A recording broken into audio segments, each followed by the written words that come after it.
weren't able to continue it in the second half. That's what we need to do, be able to play 4 quarters to beat a good team. Well, we got Coffee County coming in tonight, a border battle, another border battle, I think about the third one we've had. And how much do we know about the Coffee County Red Raiders? Coffee County's physical, pretty big up front, don't have as much speed as they've had in the past. They don't have Alante Taylor, and he's been a thorn in our side for the last really 3 years, 4 years really, the year before I got here. And so they're maybe in a similar position that we're in. We both hope to. This is a game we all like to win. They like to win. We like to win it. I think it's going to come down to the fourth quarter and just who wants it the most. Yeah. What's their strength, do you think, this year?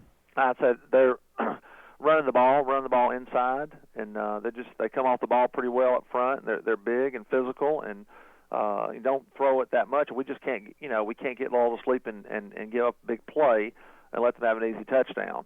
We did that last year against them, even with Alante. We gave them a couple of easy touchdowns, and we can't do that. And I think if we can be tough and physical and control the ball on offense, keep the ball away from them, I think we'll be in good shape.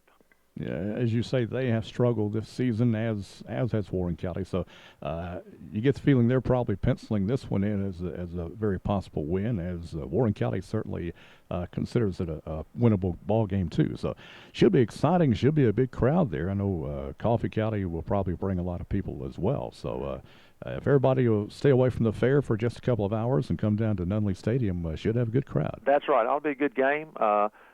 We had a great crowd last week for homecoming. I hope to have another good crowd again. It really makes a difference for the boys to come out there and hear everybody and see everybody cheering for them. Yeah, well, we talked about Taylor and Thompson injury-wise. How else are we looking? Anybody else hurt on this team not being able to go? I think we're okay. We got a couple of guys. George Cifuentes is going to be out. Dante Elam's going to be out. Dante's been a starter at corner and receiver. George's been a starter at safety. Both those guys are going to be out. So we're a little thin at receiver and defensive back this week. But other than that, I think we'll be okay. All right. Well, Coach, best of luck. Let's get us a win. Thanks, Jay. What on earth? Now, honey, before you get mad, think about all the money we'll be saving on groceries by starting a farm. Oh, dear. Who has time for that? It's so much easier to save money with Save-A-Lot. This week at Save-A-Lot, whole boneless pork loin, $1.59 a pound. White seedless grapes, $1.29 a pound. Yellow onions, 3-pound bag, $1.49. Pepsi products in the 2-liter bottle, 89 cents. Save-A-Lot in McMinnville, Smithville, and Murfreesboro. Visit save-a-lot.com. Save-A-Lot, savings made easy.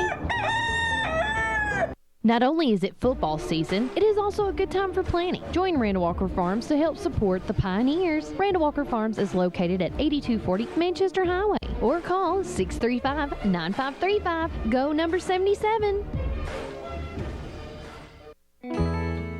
Join the almost 3,000 MES customers who have already found the convenience of email bill with bank draft at MES. For a short time, you can snag a $10 gift card from a local merchant when you sign up for the most popular bundle around, email bill with bank draft. And you can shop local to boot. With your sign up, you get to choose which card is perfect for you and your family. We want you to ride the wave of convenience right into the MES on Morford Street and shop local, shining the light on your future since 1939. When it comes to finding the perfect home, make sure you have the right real estate company. This is Kay Foster with Foster & Foster Realty and Auction Company, and we specialize in residential land and commercial property, along with Tommy doing appraisals and auctions. At Foster & Foster, we strive to be the trusted resource that will guide you through all of the steps of your purchase or the selling of your property. Clients come first, and we pledge to be in constant communication with our clients. Foster & Foster Realty and Auction, the company you can depend on. Stop by and see us at 128 East Main Street or call 473-6010. Get your vehicle ready for fall with the savings at your Napa Auto Parts store. Clean up your brakes with CRC Brake Clean, 2 for $6. Need your diesel engine service? Rotella Diesel Oil, only $14.99 a gallon. Stock up on Lucas Fuel Treatment for only $3.99. Has your ride been riding rough? Smooth your ride out with KYB shocks and earn money back with this month's rebate. Save on these items and more at your Napa Auto Parts store in McMinnville, located on Beersheba Highway.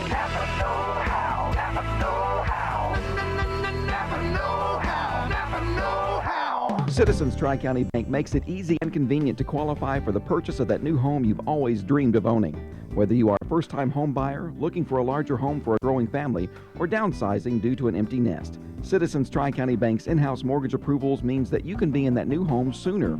Call Shane Brock, Wilma Gooch, or Dana Green today at 473-5561 and start planning your move tomorrow.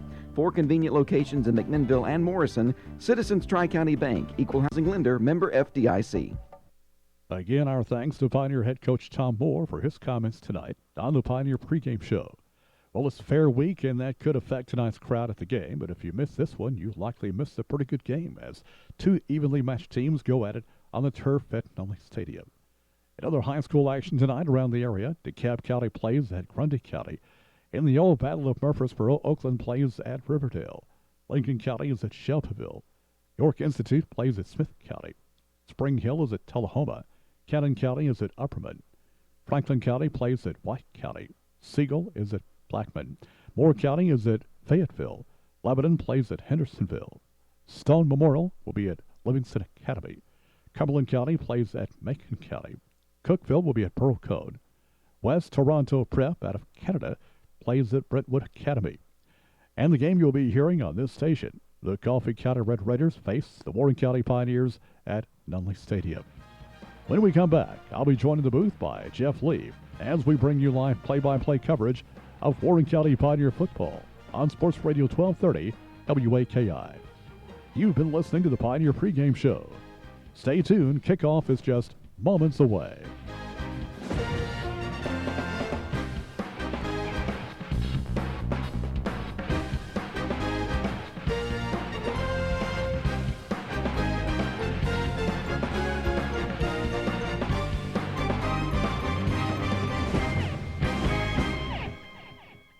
Hey, Teresa, hadn't seen you in a while, girl. What's going on at Sears in Northgate Shopping Center? Well, we are at Sears with a wide selection of merchandise. You know, we have all the major brands.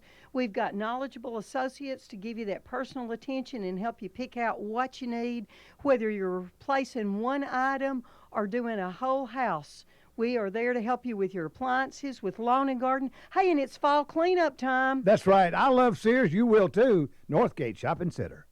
Are you concerned about debit card fraud? Security Federal has restrictions in place to protect your funds from the fraud going on these days. We have a fraud monitoring service that contacts you immediately when they see debit card activity on your account outside of your normal use. We work hard to keep fraud from happening to you. If that is something that's important to you, come bank with the team that's working to protect you. Member FDIC and Equal Housing Lender. You never know. Dolly Parton's Imagination Library is a free program that sends books to a child's home from birth until they turn 5 years old. 1 in 4 students do not read proficiently by 3rd grade. At lower income homes, this jumps to 1 in 3. Language development starts at birth to build strong thinkers. Let your baby hold them, read with energy, try using different voices for the characters, and use pictures to spark conversation. Across the course of our program, we've graduated over 3,700 kids, and we have delivered approximately 158,000 books.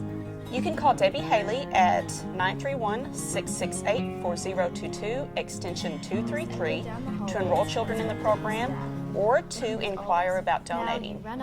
Just $12 sponsors a child for 1 year in the program.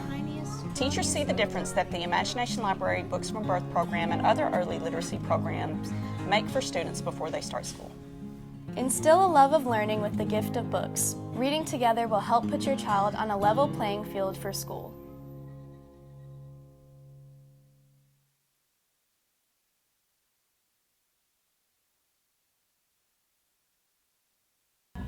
Hello, I'm Abby Hodge and welcome to Nunley Stadium, where tonight the Coffee County Red Raiders will take on the Warren County Pioneers.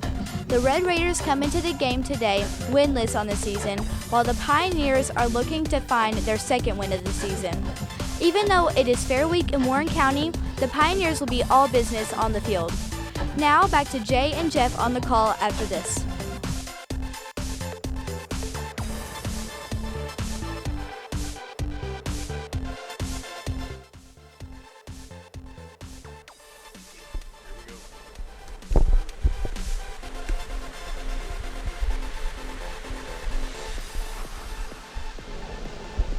from Nunley Stadium here in McMinnville, Tennessee. Good evening, everybody. I'm Shay Walker along with Jeff Lee. And joining us tonight, Abby Hodge on the sideline as we bring you live play-by-play coverage of Warren County Pioneer football.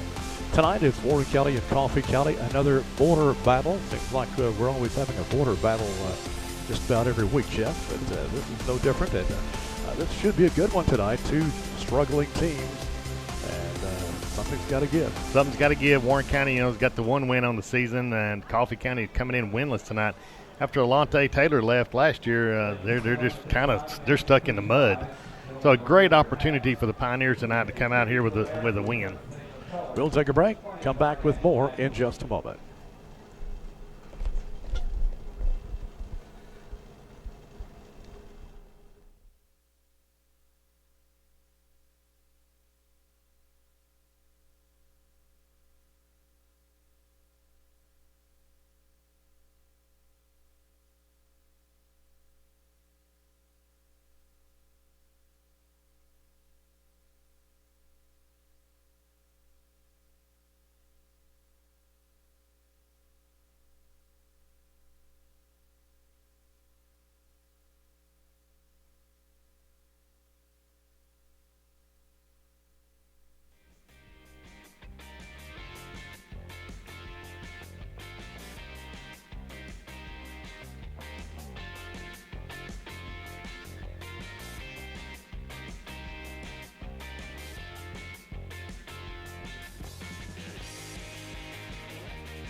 Pioneer Pride marching band.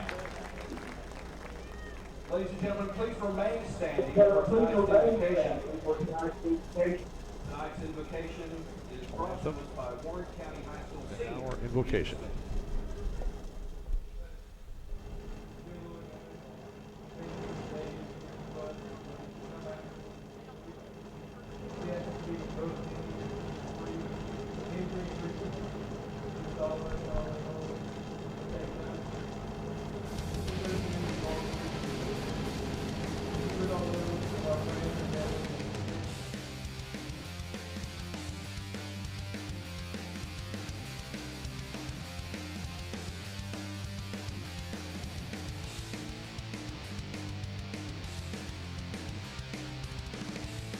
Play-by-play.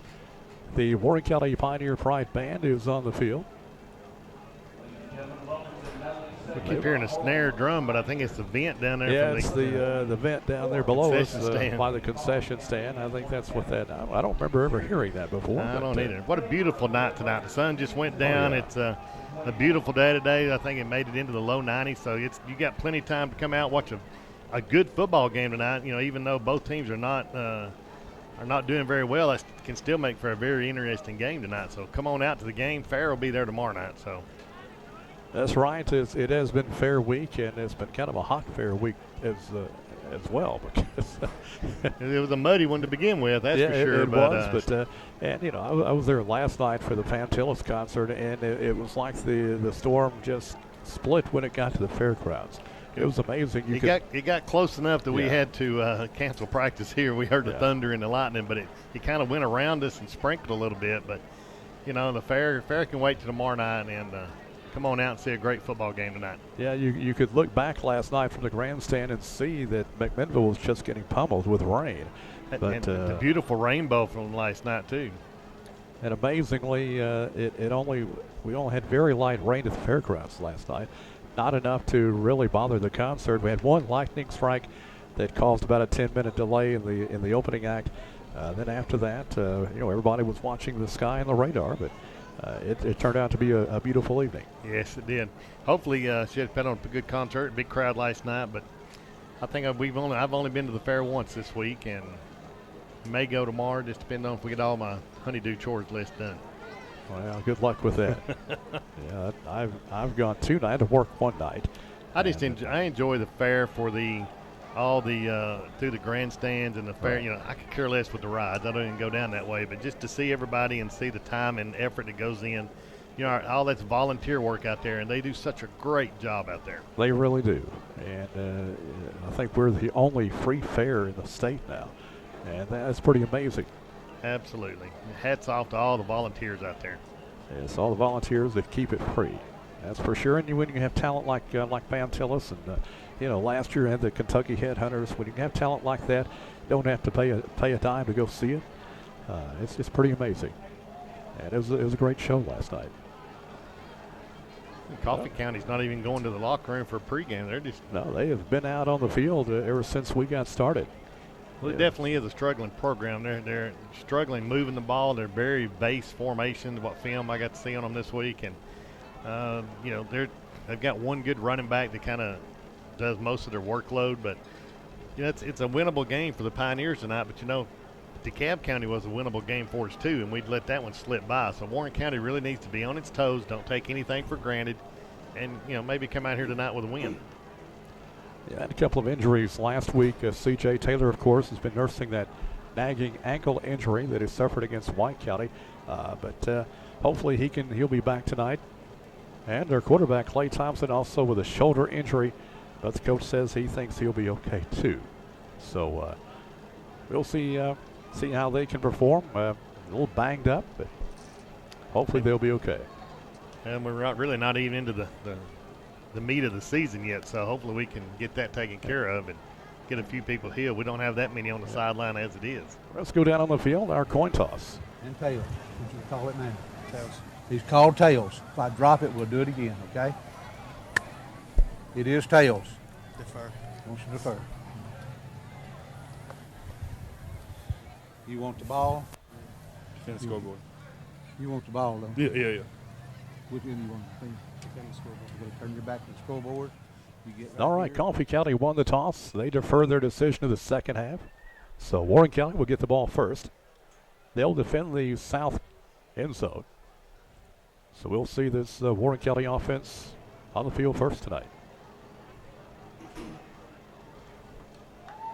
I think there's a little bit of confusion there. I think one of our players thought that we get to decide which way we want to defend, but either way, the main thing is they deferred and we want the ball. Yeah.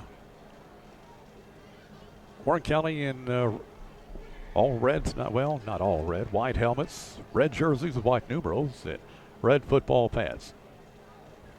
Coffee County in white jerseys with black numerals, black football pants, red helmets. As the Red Raiders get ready to make their way onto the turf here at Nunley Stadium from the north end zone. The band is on the field, forming a corridor through which the Pioneers will make their way to the sideline on the near side. They're coming in through the stadium tonight. Well, they are. They change it up on us all the time. But as we look at the TV monitor, it's quite a sight. Really be a better sight if we had more fans here. Yeah, we're very low. Yes, very low crowd here tonight. They're still getting here, but we're going to need a lot more than this. I guess a lot of the folks are taking advantage of Fair Week and going to the fair or have other things to do. But you can still come out to the game tonight. We can have your pick a seat. So yes, just wherever you want to sit. Probably even one of the blue seats. A lot of those folks are not here. So really kind of a sad-looking crowd tonight. I hate to say it, but it really is. Coffee County brought a pretty good crowd with them over across the way. They welcome their Red Raiders to the far sideline. They got quite a few numbers. But it looks like they got their freshman team with them, not dressed, so that's what makes them. Yeah. Now the Pioneers masked to our right at the north end zone, and here they come.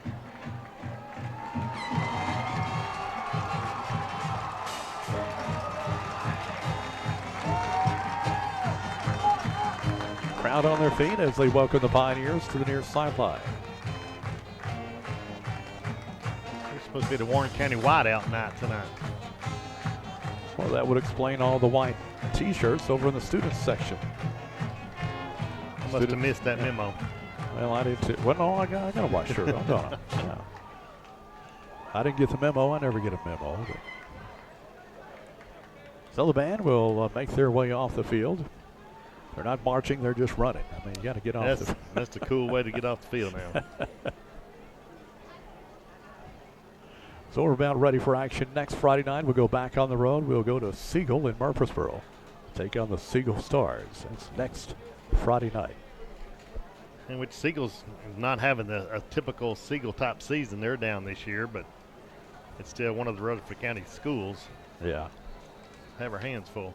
We've seen them down before, but they always seem to have Warren County's number.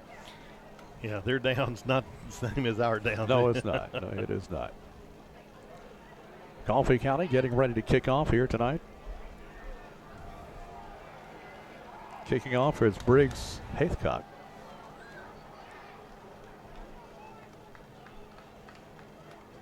Back deep to receive for the Pioneers will be C.J. Taylor.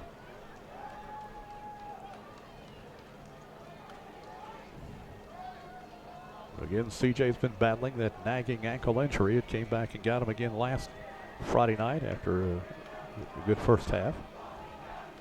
Had a good first half. The second half of the Pioneers were just dismal. They pretty well shut us down. Here's the kickoff.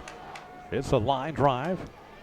This will be picked up by Taylor at the 2-yard line. Brings it out to the 10, to the 15, to the 20. And hit and driven out of bounds at the 23-yard line. Making the tackle, Weston Hargrove for Coffee County. So we're underway. Glad to have you with us here on Sports Radio 1230 WAKI. And on WCS-TV Channel 180. Joe Harvey and his crew, as usual, doing a great job here this evening. How fortunate are we to have him and his crew? Really are. Warren County school system is blessed by it. A lot of resources. Warren County has got it tied into the near side now, as they have 3 receivers the left side. Warren County moving from your left to your right. As you listen, now a whistle before anything can happen.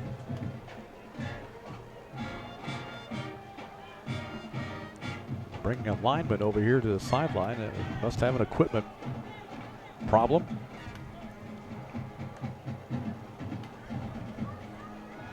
They're going to make him tuck his shirt in. Oh, good grief. Caden Jordan coming out. Austin McBride coming in. At the left tackle position. Snap goes to Thompson. Thompson rolling left. There's a flag. Thompson going down the sideline. It is caught near midfield. And he dropped it. And incomplete, but we got a flag way back downfield. Yeah, it's going to be holding. Flag is at the 13-yard line. Wow, a spot flag from there. That's going to be. It'll be a hold. It'll be half the distance. So already a penalty against the Pioneers on the first play.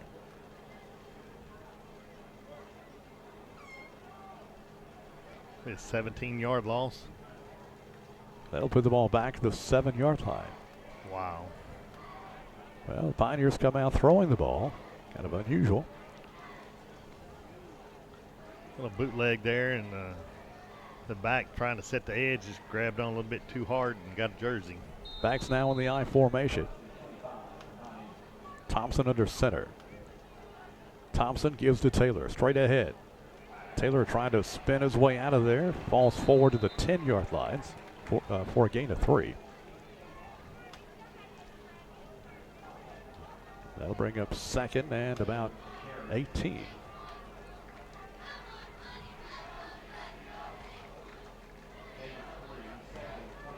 Make that second and 21. Ball at the 10-yard line.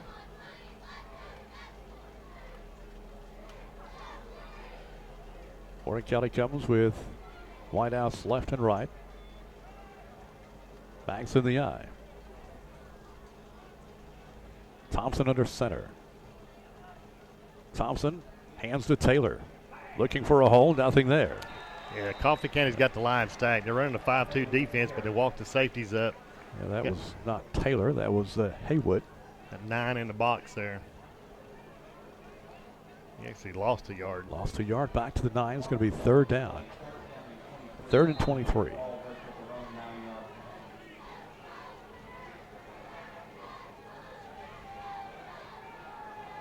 Pioneers get the play called.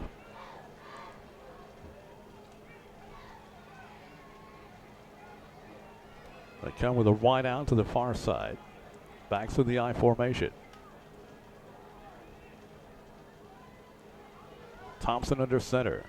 Hands off to the tailback, straight up the middle. He'll get it out to the 12-yard line. That is Haywood. Far short of the first down. The Pioneers are going to have to kick. Looked like he may have had a seam right there. He just didn't hit that seam. Well, Warren County kind of got themselves put in a hole early with that holding penalty.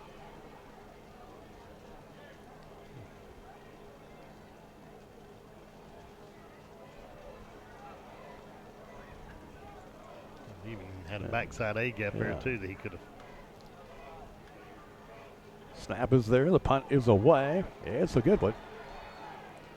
This will be over the head of the receiver. Takes the Warren County roll. Past midfield and will be down at the 49-yard line. Yeah, well, good punt there. After our punting woes from last week, that was major. That was a good punt by Ashburn. They got him doing the punting duties. 1st and 10, Red Raiders from their own 48. The quarterback is Matthew Pittman, 6'4", 185 sophomore. 2 receivers right, 1 left. They send a man in motion, giving to the motion man, trying the near side. Gets outside to the 50, flag on the play to the 40, to the 35, and out of bounds. That was C.J. Anthony on the carry, but there's a flag at midfield. I think that's going to be an illegal crackback block because he cracked back on a guy. Going to be a holding, but blocking the back behind the line of scrimmage. The block in the back is the indication. So that play will come back. Right there. Negates a good run by Anthony. That'll put the ball back at the Raider 40-yard line. It'll be 1st and 20, or 1st and 18. 2 receivers to the right side. Pittman in the shotgun. Pittman hands off to Mahaffey. Got a hold to the 45, to the 50. Gets outside to the 45, to the 40, to the 35, to the 30, and steps out of bounds in Warren County territory at around the 25. Wow, poor tackling on that carry. That's Andrew Mahaffey, 6'1", 190 senior.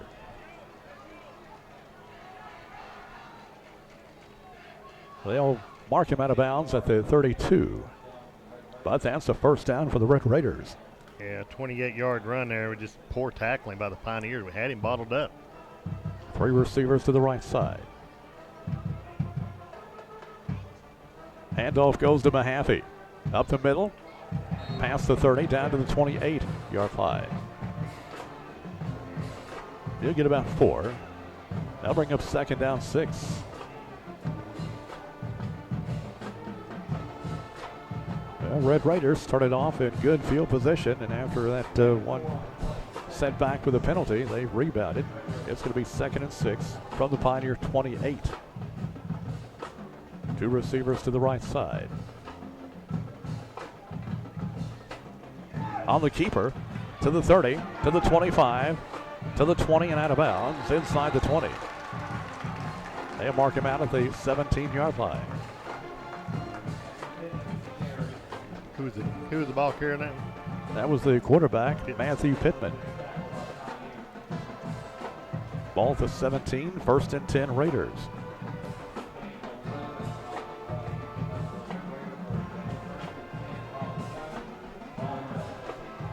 Just lost outside contain on that.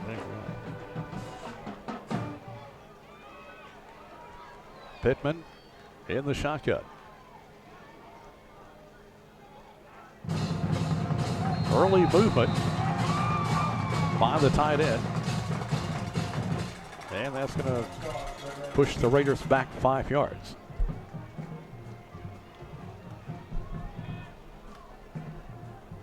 That'll make it 1st and 15. From the 22.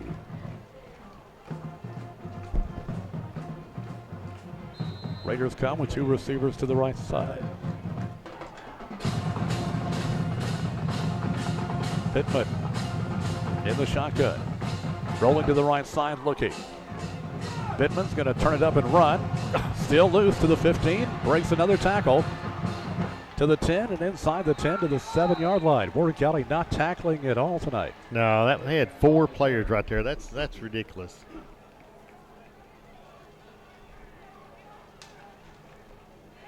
Looked like they might have him for a minimal gain, but he's able to break 2 or 3 tackles and get another first down. It's going to be 1st and goal. Wow.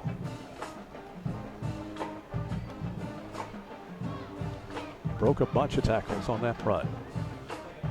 1st and goal from the 7.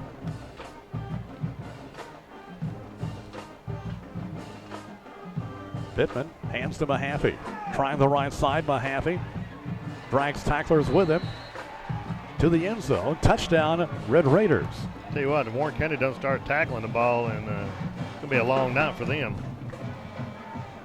Mahaffey takes it in from 7 yards out, and the Red Raiders made it look easy. It comes with 7:09 to go in the opening quarter. Haycock in to attempt the extra point. Snap is down. The kick is good. Timeout on the field. 7:04 to go in the opening quarter. Your score: Coffee County 7, Warren County nothing. We'll be right back. Who's this down here? Oh. Are the Abby? experts you need Yes. to help you with your Who's that? lending needs. Whether it's extra money for that unexpected emergency or just some extra cash, Tennessee Credit can help you. Don't forget you receive $50 when you refer a new client. So stop by and visit the friendly staff at Tennessee Credit, 480 North Chancery Street, or call 507-0111. Hi folks, this is David Mason Simpson. On behalf of myself and my family, I would like to take this opportunity to thank you for allowing DM Simpson Realtors and Auctioneers to serve your real estate and auction needs. I also wanted to welcome you to come by and visit our new office at 303 West Main Street in McMinnville. If you don't have time to visit, you can find us online at dmsimpson.com or give us a call at 473-LAND. Remember, we're the friendly folks selling Middle Tennessee and beyond. Here's the kickoff. An up man bobbles it, picks it up at the 12-yard line. Gives ground, that is to the 20, to the 25-yard line. For Warren County, that is Eli Buchanan with a return. Looking down there in the training table, and C.J. Taylor getting his shoulder looked at. Well, Taylor, after the first run from scrimmage, has apparently banged up his shoulder. Yeah, trying to get shoulder pads off. It don't look like he's going to. I think he's in quite a bit of pain. Yeah. Eric Haywood in at tailback. 1st and 10, Pioneers from their own 25. Trailing 7-0. Thompson under center, hands to Haywood. Haywood tries to turn it inside. He'll get about 4. Out to the 29. Well, they've got us on tonight at the fair, hopefully at the radio station booth. Got the game on over there. I figured they'd have us on a big 120-inch screen in the grandstand. Well, they may do it. Or they may have us on at the Ben Lomond booth. I don't know. Looks like CJ's getting ready to get an ice bag, which means he's probably That's done not for the good. night. And look like he's holding. I don't know if he's got a collarbone issue or shoulder or Second down, 6. Wideouts left and right. Thompson in the shotgun. Thompson taking the snap. Hands it off to Haywood just straight up the middle to the 40, 45. He is going to go all the way. Haywood to the 20, one man to beat, to the 10, to the 5. Touchdown Pioneers. That's what it takes. We got one player down back here.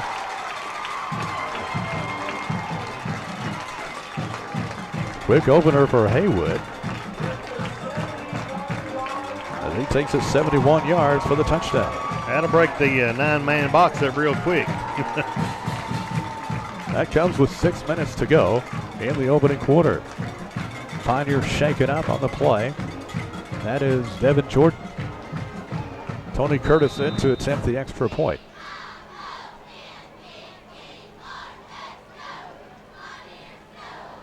Snap is down. Kick by Curtis on the way. It's no good. Missed it wide left. Timeout on the field. 6 minutes to play in the first quarter. Your score, Coffee County 7, Warren County 6. Back in a moment. Think about all the money we'll be saving on groceries by starting a farm. Oh dear, who has time for that? It's so much easier to save money with Save-A-Lot. This week at Save-A-Lot, whole boneless pork loin, $1.59 a pound. White seedless grapes, $1.29 a pound. Yellow onions, 3-pound bag, $1.49. Pepsi products in the 2-liter bottle, 89 cents. Save-A-Lot in McMinnville, Smithville, and Murfreesboro. Visit save-a-lot.com. Save-A-Lot, savings made easy.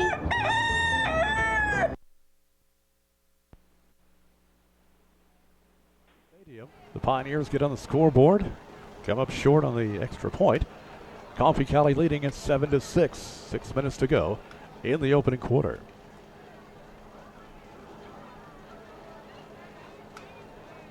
Tell you what, Pioneers need to get something figured out on defense here, because we couldn't tackle anything at last year when they went straight down the field. 4 or 5 people just falling off. So hopefully we had a little meeting in the minds on the sideline there to figure out how we're going to solve that. We saw Devin Jordan come off the field.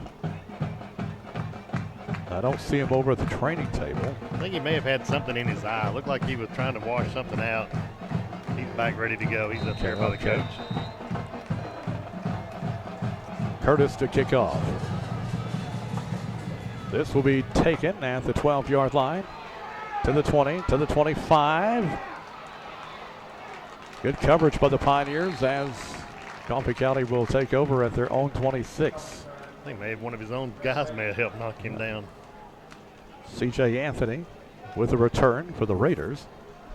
Raiders lead 7-6. We're in the first quarter here at Nunley Stadium. Beautiful night.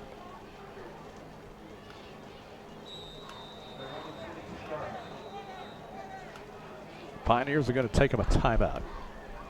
Timeout on the field, 6 minutes. Make that 5:47 to go in the first quarter. Your score with timeout, Coffee County 7, Warren County 6. Back in a moment. When it comes to making final arrangements in advance, nobody makes it easier than Heis Incorporated. No detail is too small to discuss. There's no request that you can make that is unimportant. If it's important to you, then it's important to us.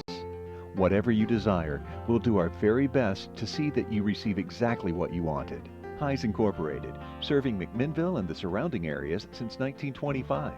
We serve because we care.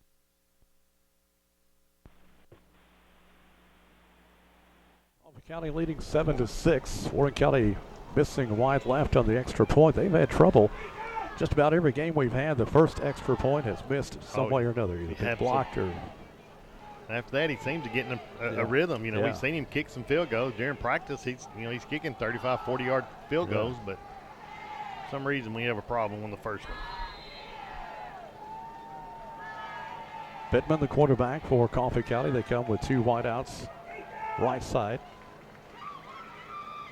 Handoff goes to Mahaffey, trying to get to the corner. Breaks the tackle, going the other way, giving ground and pushing forward to the 34-yard line. So Mahaffey looked like they're going to get him. Able to change directions. And again, break tackles. It's going to be 2nd down and 2.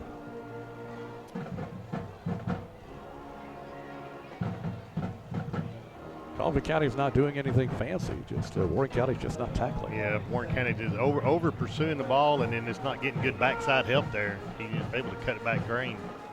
Pittman in the shotgun. He gives to Mahaffey. Got a hole. Mahaffey to the 40, to the 45. Still on his feet at the 50. Mahaffey still on his feet at the 40. It's going to be a foot race. Turns it inside. He's going to take it to the end zone. That's just, I don't know how much more we can say. Warren County had him wrapped up for about a 3-yard gain there, and he broke about 4 or 5 tackles. That'll go for 66 yards. This might be a game of no defense and a lot of scoring. Might be. Second touchdown for Mahaffey. That comes with 4:51 to go in the first quarter.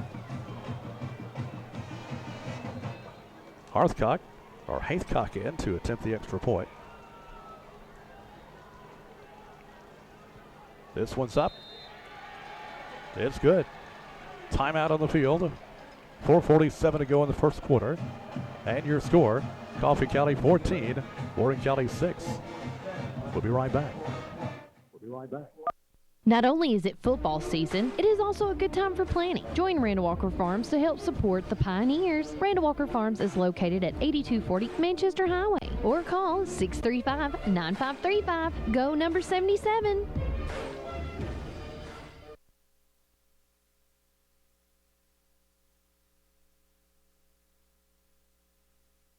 I got to get back on the air.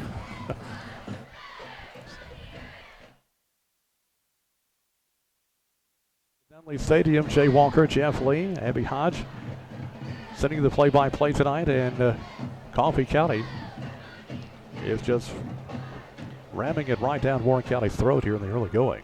Yeah, both teams, lack of tackling on both teams. We had the 70-something, 71-yard touchdown run. They just racked off a 66-yard. It's poor tackling on both sides, that's for sure. This may be the game, the most winnable game for both of these teams for the rest of the season. It really depends on who wants it the most. Here's the kickoff. Good, strong kick. That'll be taken in the end zone for a touchback by Raven Lewandowski. So Warren County will go to work, 1st and 10 from their own 20-yard line. Strong leg there for sure. It was. Coffee County's gone through a lot of frustration these first 3 ball games. They're taking it out on the Pioneers right now. Of course, Pioneers coming in only 1-3. They should have some frustration of their own. Well, just the body language on each team. Coffee County's walking around, they're jacked up. They're taking it to it. Warren County's walking around with their shoulders down, like poor me. They get some mojo on this side. Wide out to the far side. Thompson under center. He'll hand off to Haywood. Haywood trying to make a spin move, and he is going to be brought down. Maybe a loss of a yard. I think that was a busted play. I think Haywood was looking to go a sweep coming back this side, and somebody may have had to Dutch cross there. He ended up going back the other way and just wasn't any blocking. Yeah, no gain on the play. Trace Bryant made the tackle for Coffee County. It's going to be 2nd and 10. Yeah, the play didn't look right from the get-go. Wide out to the near side. Now wide outs left and right. Backs in the eye. Thompson rolling to the near side. Short pass going to be caught by Haywood. He gets it out to the 30, to the 32-yard line. 1st and 10 Pioneers. That is Kane Haywood. Kane Haywood.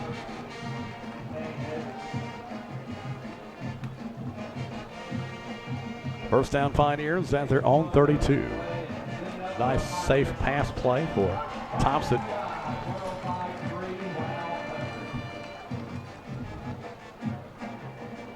Now 2 receivers to the left side. Warren County moving from your left to your right as you listen. Backs in the eye.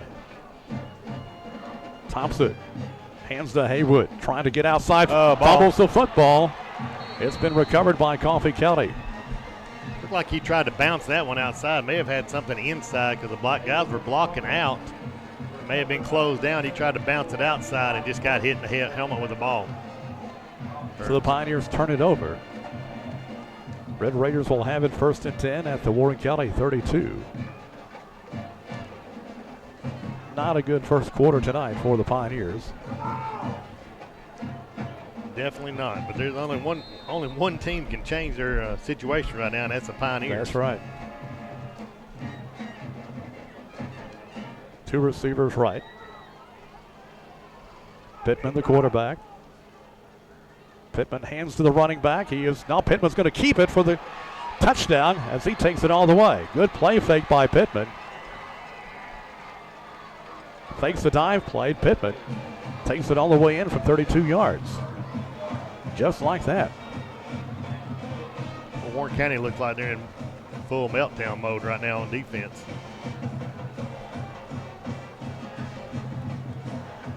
That comes with 3:23 to go in the quarter.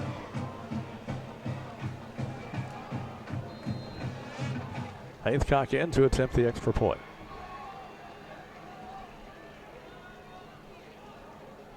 Snap is down. The kick is good. There's timeout on the field. 3:19 left to play in the first quarter. And your score, Coffee County 21, Warren County 6. Back in just a moment.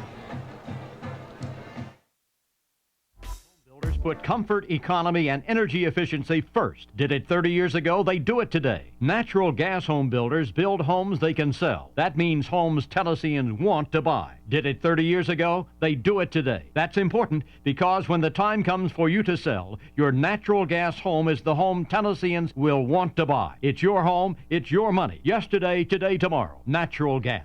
Call Middle Tennessee Natural Gas Utility District.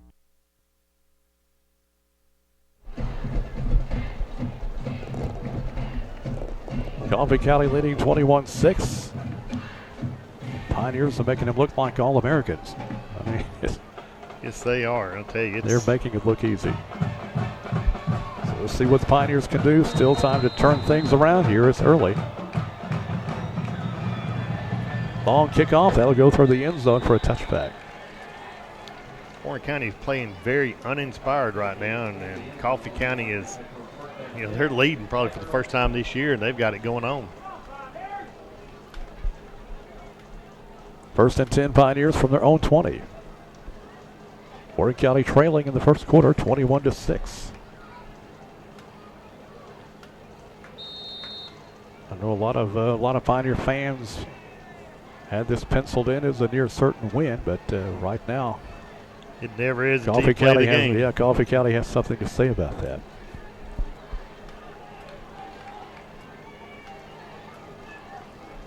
Kind of leave you speechless at times. The way the Pioneers are just. 3 receivers to the near side. Thompson in the shotgun. They took too much time. Delay a game.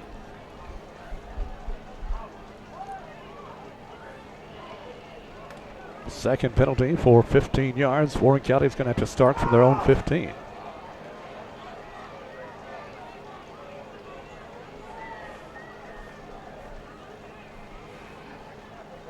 All right, 1st and 10 from the 15. 3 receivers to the right side. Thompson taking the snap. Hands it off up the middle. Not much there. Maybe a yard for Kane Haywood. And it'll be 2nd down 14.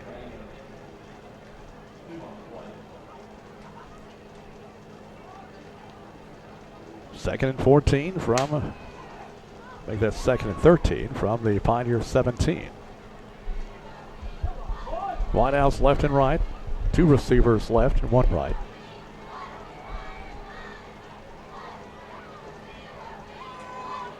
Thompson back to the shotgun, taking the snap, props back, looking to throw. Going long, over the middle, it's incomplete.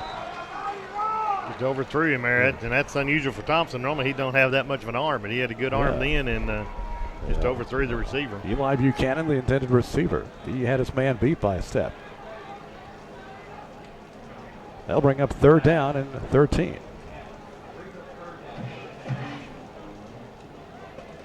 Well, Warren County has played behind the chains on all 3 possessions. Now this will be the 4th one. Only the second possession, one for the touchdown, but the other 3 is just something, penalty some way to keep us backwards. Coffee County leading 21-6. Thompson under center. Thompson fakes a handoff, gonna keep it, and he'll be run out of bounds at the 18-yard line, gain of only a yard. That's gonna bring up 4th and long. And the Pioneers are gonna have to kick.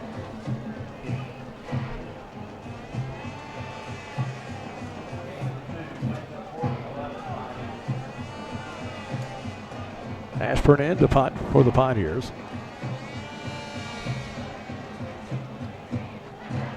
Back deep is Marshall Haney, one of the 2 deep players for the Raiders. Snap is there, the punt is away. Spiral kick, taken at the 41-yard line, to the 15, to the 45, to the 40. Finally brought down on a good tackle at the 37-yard line. Running by 4 Pioneers, finally somebody brought him down. That was Haney on the return.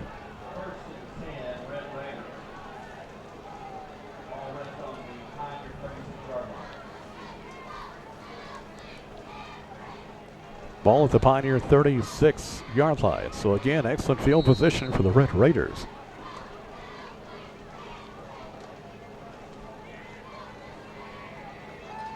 Still 2 minutes to go in the first quarter. Pittman at quarterback in the shotgun. Hands off to the tailback. He passed the 35 down to the 31-yard line.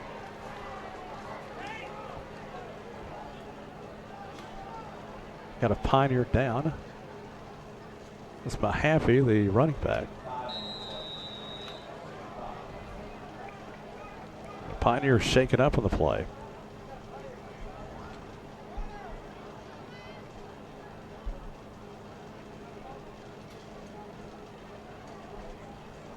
So a stoppage in play. That is Garrett Ashburn shaken up.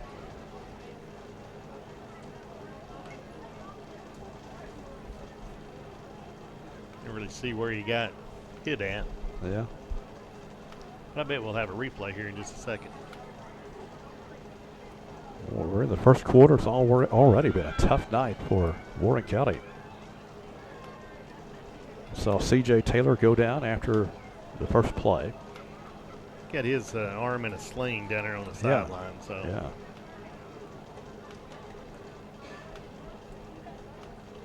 Now Ashburn shaken up. Pioneers trailing 21-6. We're in the first quarter with 1:52 to go.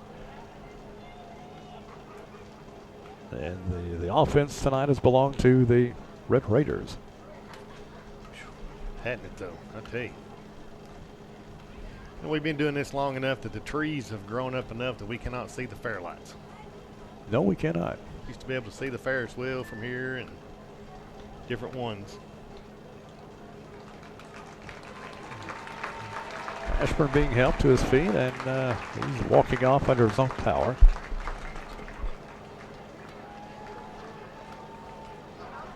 Could have been a cramp, I don't know. It didn't look like they were working on cramp. So he'll make his way off the field. It's going to be 2nd down 5 from the Pioneer 31. Red Raiders with the football. Well, they've been running the same formation every play. Yeah, like I said, coming in, they're very limited on what they do offensively. Tonight, they're doing it where they hadn't been able to stop it. Yeah.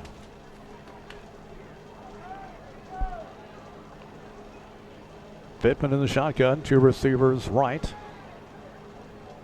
Hands to Mahaffey. Mahaffey breaking tackles again, spins his way down to the 25-yard line. He'll have a first down. Just a spin move, lack of tackling again. 3rd first down of the game for the Red Raiders. First down at the Pioneer 25.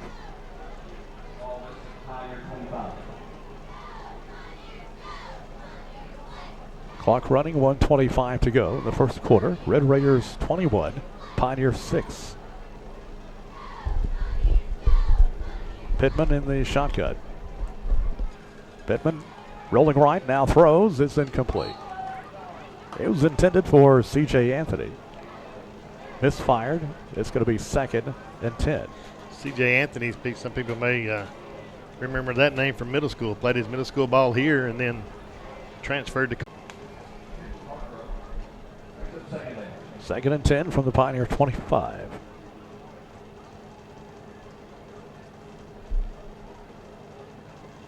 Two receivers right. Pittman in the shotgun. Early movement by the wide receiver on the far side. That's Anthony. That'll put him back 5 yards.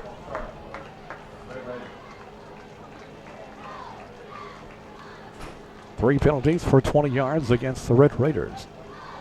It's been the only thing to back them up. Yep. It'll be 2nd and 15.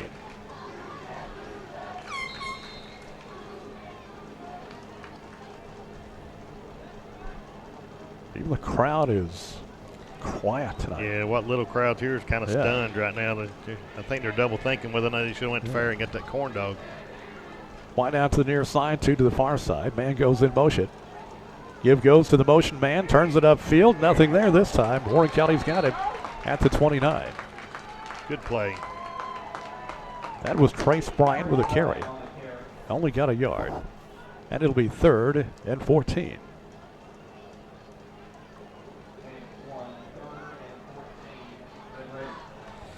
We're inside a minute, 45 seconds to be exact. Clock running. 3rd down 14 at the Pioneer 29. 3 receivers to the far side. Pittman rolling to the far side, wants to throw. Looking, throwing, incomplete. Good coverage right there by the Pioneers. It's going to be 4th and 14. Clock stopped with the incompletion. 28 seconds to play in the first quarter.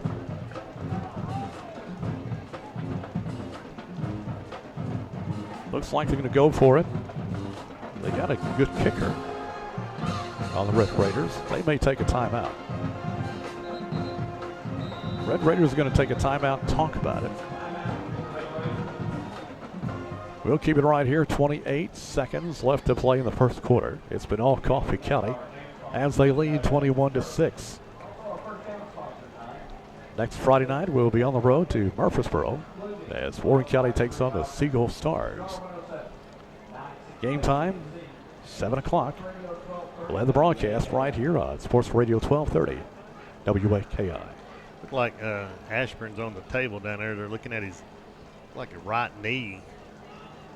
May have got rolled up on or something, but Trainer Tim and the crew down there. Training table's been a busy place tonight. It's been a busy place the last couple of years, I believe. Yeah. Especially this season. Well, let's see if Warren County can get a stop here. It looks like Coffee County's going to attempt a field goal.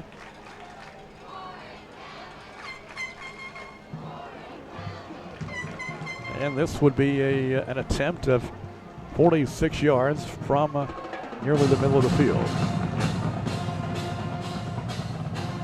Briggs, Haycock to attempt.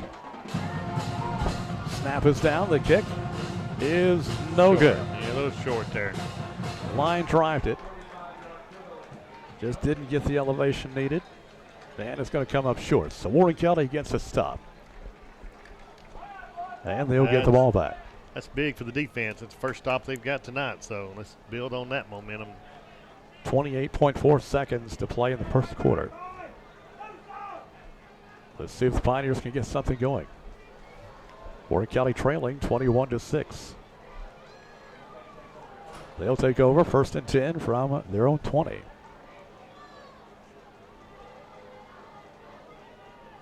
Backs in the I formation.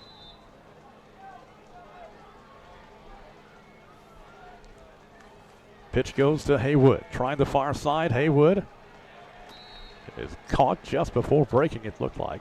He is caught after a gain of maybe a yard. Number 15.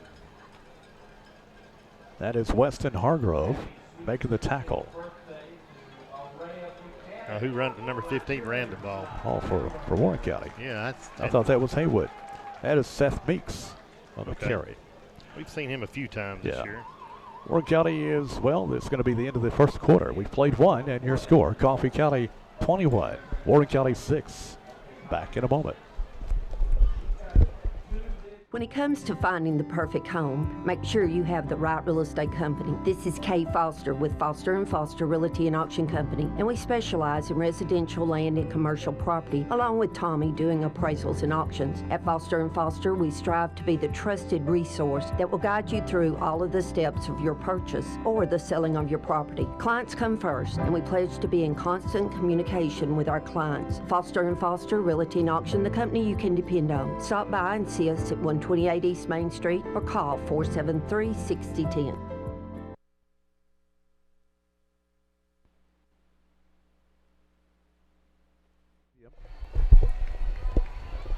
We begin the second quarter. I tell you what, hopefully Pioneers can erase that first quarter from the memory. Yeah. Pretty much a nightmare. Warren County will have its second down 9 from their own 21. Wide out to the right side. Warren County now moving from your right to your left. Backs in the I formation. Off play action. Pass is going to be incomplete. You got to throw that ball earlier. He was wide open earlier, and that was Kane Haywood, the intended receiver. They'll bring up 3rd and 9. He was open early, and if you got into him early, had some running room, but we waited till the linebacker got out there to him.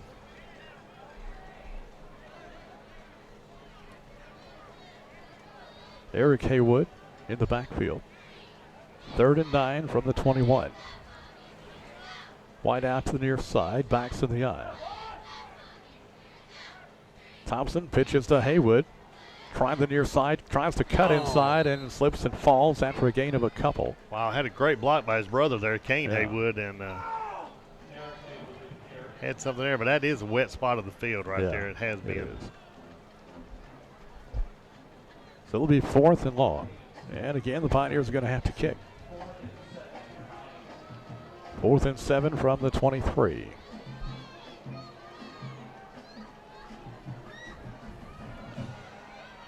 Andrew Mahaffey back deep along with Marshall Haney. Ashburn into punt. High snap. Punt is away. End over end kick. And the Raiders going to get away from it wisely as Warren County will down it at the 49-yard line. Again, excellent field position for the Red Raiders. Raiders have enjoyed good field position all night long.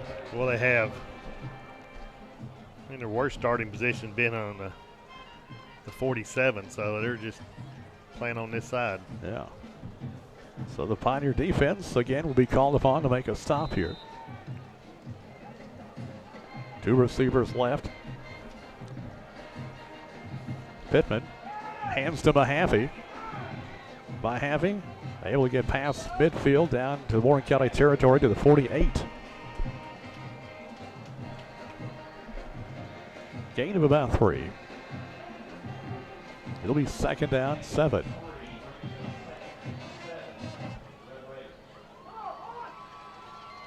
Raiders to the line. 2 receivers left. And Warren County jumps into the neutral zone.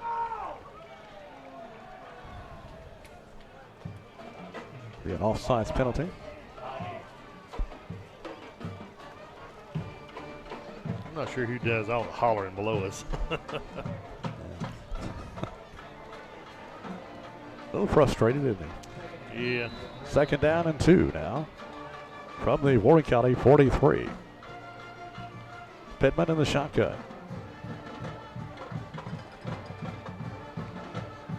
Pittman gives to Mahaffey. Up the middle, he'll have the first down past the 40 down to the 38.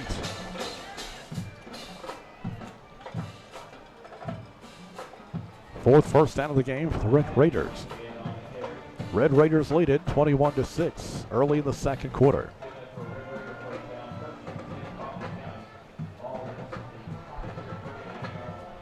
We'll call it the 39-yard line in Pioneer territory. 1st and 10 Raiders. Red Raiders getting the play call from the sideline. 2 receivers left.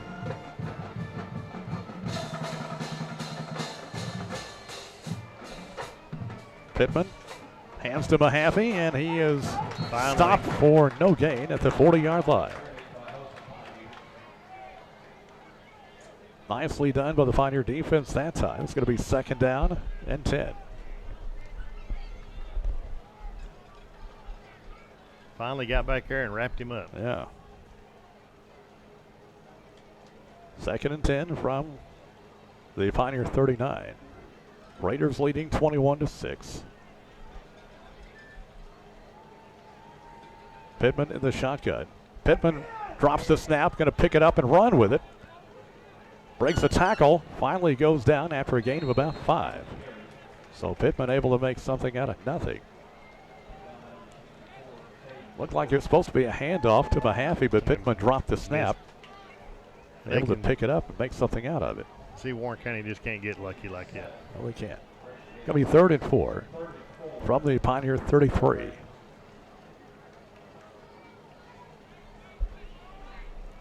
Two receivers left. Pittman with a hard count, draws Warren County offsides. That's very frustrating for the defensive line coach, because that's something you go over each week. Yeah. Everything you do as a defensive line is on ball movement, and that'll give the Red Raiders another 1st down at the Pioneer 28. 2 receivers to the right side for Coffee County.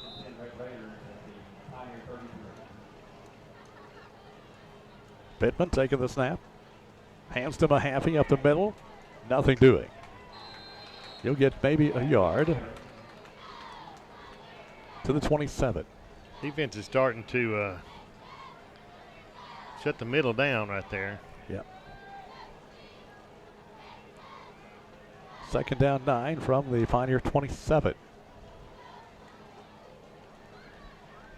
8 minutes left to play until halftime. 2 receivers to the right side. Pittman almost draws him off again.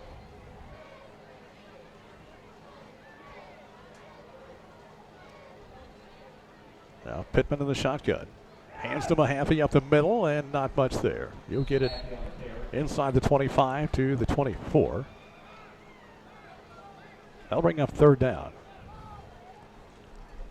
3rd and 5.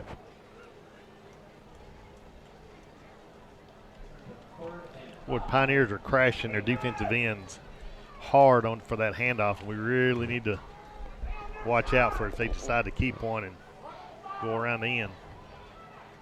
3rd down and 5 from the Pioneer 23.5. 2 receivers right. Pittman in the shotgun. Pittman's going to keep it. Nothing doing. The Pioneers have got him wrapped up. So it'll bring up 4th down.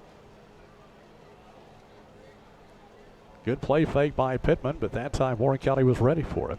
Well, I think if he would have broke that outside, he may have had something. They gave him a favorable spot at the 22. It's going to be 4th. We'll call it 4th and 4. They're going to go for it. Might look for a hard count right here. 2 receivers left. On the keeper, this is Pittman. He'll be driven out of bounds across the way, but I think he may have the 1st down. Let's see what kind of mark they give him. Well, maybe not. Like he stretched that ball out, but I believe he stopped. He's short. I think they stopped him just short. Yep, Pioneer ball. Pioneers have got it. Well, maybe that'll give them a little confidence. Let's hope Get them fired up a little bit. That's twice now, back to back, we stopped them. That was a big stop right there. So Warren County will have it. 1st and 10. At the 19-yard line. Pioneers are going to take a timeout. 6:14 left to play in the first half. And your score, Coffee County 21, Warren County 6. Next Friday night, we're in Murfreesboro. Warren County taking on the Siegel Stars at Siegel High School. Hope everybody can make the trip with us. If they got enough money left from Fair Week, they can go early, get something to eat. Yeah, a lot of good places to eat over there in the Borough. And, of course, if you can't make it, then you can tune us in. We'll have the game on the radio here on Sports Radio 1230 WAKI. And WCS TV Channel 180 will have our audio for you to listen to. That'll be next Friday night starting at 7 o'clock. Looking at the schedule after that, we'll be back home on the 28th against Blackman. At home on the 5th of October against Fayetteville. We got a long load. Yeah, we'll go to Riverdale on the 19th after an open date. And finish up with Oakland on the 26th at home. First and 10 Pioneers from their own 19. 2 receivers left. Back to throw. Thompson being flushed out of the pocket, now going long. And a flag on the play.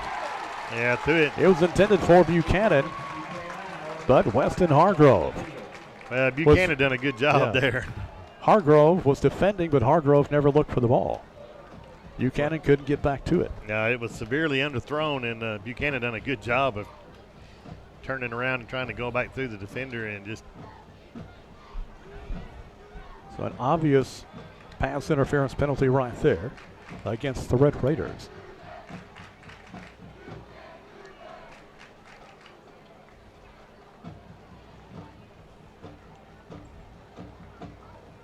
So they'll move the chains, mark off the penalty. They'll put it out to the 34-yard line. First and 10, Pioneers.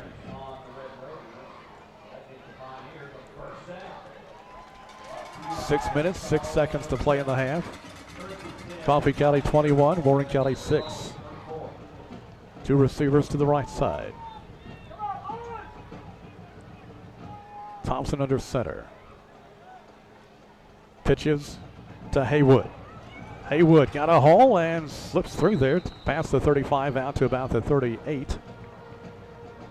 Always looks like he's going to break it, then they get him.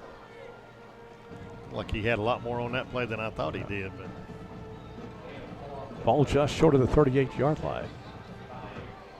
Second down, 6.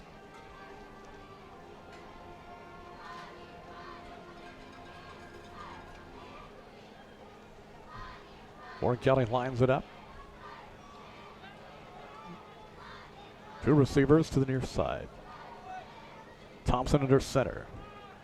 Hands to Haywood. Haywood looking for some running room. Not much there. He'll get about a yard out to the 39. Not much holes right there. They'll give him the 40. It'll be third down and 4. Pioneers trying to keep the drive going. They trail 21-6. Just under 5 minutes to play in the half.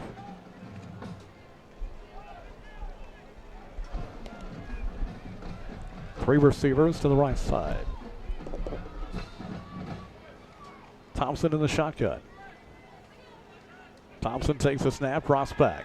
Rolling right. Looking to throw, going down the field, got a man wide open. That is going to be an obvious pass interference.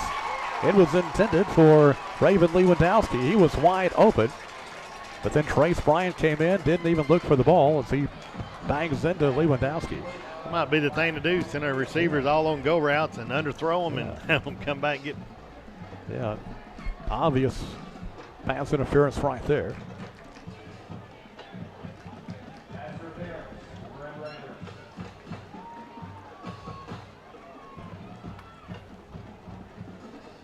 Well, Lewandowski got wide open. Yeah, that was pretty obvious. but that's better than give up 15 yards to give up a touchdown, I guess. So. They'll move the ball into Coffee County territory at the 45.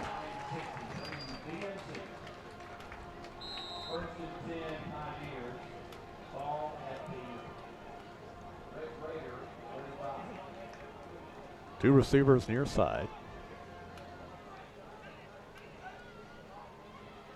Handoff. Going to Haywood. Haywood to the 40, 35, 30. Haywood on the run. He's to the 15, to the 10, to the 5. Touchdown. He's got it in him. It's just amazing. Sometimes he looks like he gets arm tackled at the line, and next thing he's breaking one. Good job. Haywood takes it 45 yards for the touchdown. It comes with 4:21 to go in the second period. Looks like Warren County will go for one. Tony Curtis in to attempt.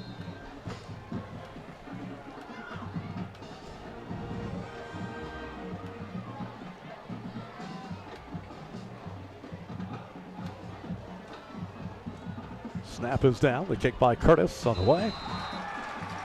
It's good. Timeout on the field. 4:21 to go in the half. Your score, it's Coffee County 21, Warren County 13. Got that a little bit closer. We got two big defensive stops on the Coffee County, the last two. Maybe the Pioneers have woke up and they took this one down and scored a touchdown. So maybe we got our mojo back on our sideline now. Well, things are starting to pick up in the second quarter, that's for sure. 4:17 to go. In the first half, coming up at halftime, Jeff Barnes has This Week in Pioneer Sports. A look at what other sports, fall sports teams are doing at Warren County High School.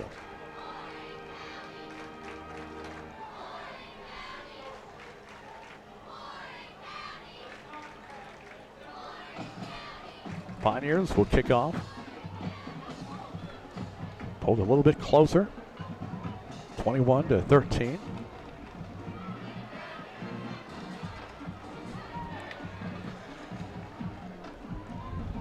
Haywood tonight, touchdown runs, 71 and 45 yards.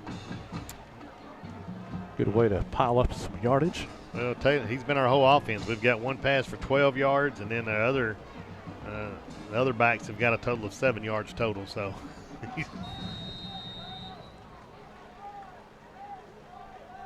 Haney and Anthony back deep to receive. Kick taken by Anthony, bobbles it, picks it up at the 10-yard line. Goes across the field to the 15, and he is going to be knocked down at the 16. I believe that's Aaron Ashburn there, number 8. That's good downfield tackle.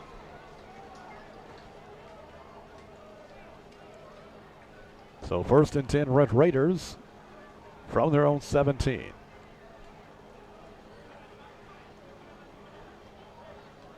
Well, maybe the Pioneer defense got them figured out now.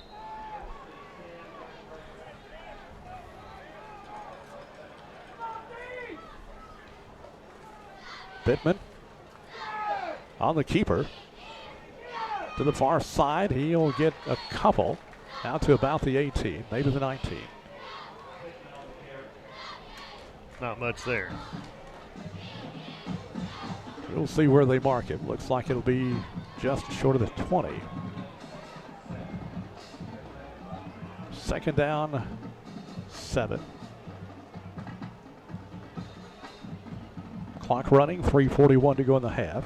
Red Raiders lead it 21-13. 2 receivers left. Pittman in the shotgun. Pittman giving to Mahaffey. Stood up at the line, and he'll be dropped at the 23. Looked like Pittman might have wanted to pull the ball out. Trying to pull it out and then kind of did the read option type. Warren County's got a player shaken up. That is Caden Jordan. He'll come out for a play.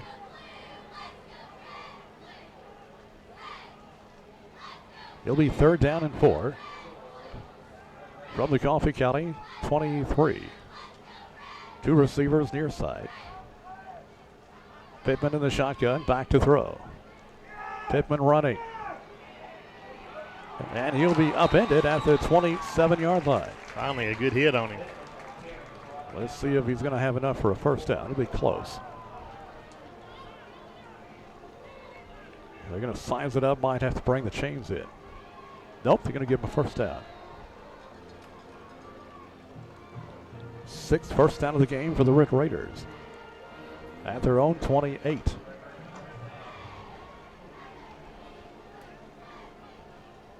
Red Raiders lead 21-13. 2:18 to go in the half. Pittman in the shotgun. Rolling to the far side, wanting to throw, going long. This will be, did he catch it? No. They're going to say he caught it. Oh, my No, they're going to wave it off. Yeah, I was going to say. That is going to be vetoed. Yeah, I thought there was no way he could have. Well, that back judge that went in. was looking from the backside. He Yeah. couldn't see the ball bounce. Yeah, they were going to give him a catch there for a moment. He got behind everybody there. Oh, they definitely hit the ground. That wasn't even close. That was Trace Bryant trying to sell it, but Like, pleading what? his case to the ref, but nope. It's going to be second down. 2nd and 10. Red Raiders have it at the 27. Make it the 28. Man goes in motion. Pittman hands to Mahaffey. Trying to get outside. Nelson. Down he goes. Devin Jordan making the tackle. No gain on the play. Pioneers have finally woke up the second quarter here. They're going to give him a yard to the 29. It's going to be third down and 9.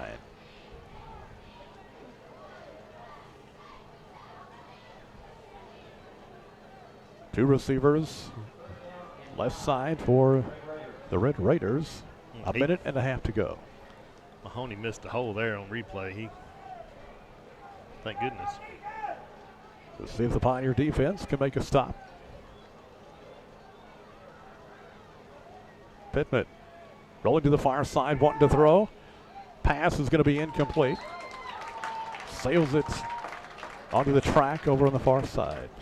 Your coach is looking at the referee like we hit the receiver, but I don't think he was going to catch that one. I don't think so. Cheerleader caught that one. So 4th and long for the Red Raiders. They're going to have to punt. Be the third stop in a row for the defense. So looks like Mahaffey will be in punt formation.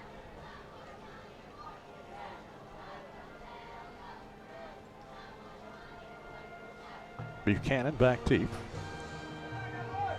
He is fake. He's going to kick it. One of those rugby kicks. And it goes out of bounds on the fly. They'll mark it out at the, well, let's see, at the 40-yard line. How they know that's where it went out? Because it at an angle. Yeah, Mahaffey, he initially looked like he might want to try to run it. That's what's irritating about those rugby-style kicks. It's got that run kick option, the RKO. We've seen what he can do if he runs. 1 minute to go. Let's see if the Pioneers can get a quick one here before halftime. White House left and right. Drop snap, picked up, and they're going to say he was on the knee when he picked it up. Yeah, Clay Thompson bobbled the exchange, reached down to pick it up, and apparently touched a knee to the ground. It's going to be second down and 11 from the 39. Clock running, 50 seconds to go. I think the Pioneers may have one timeout remaining.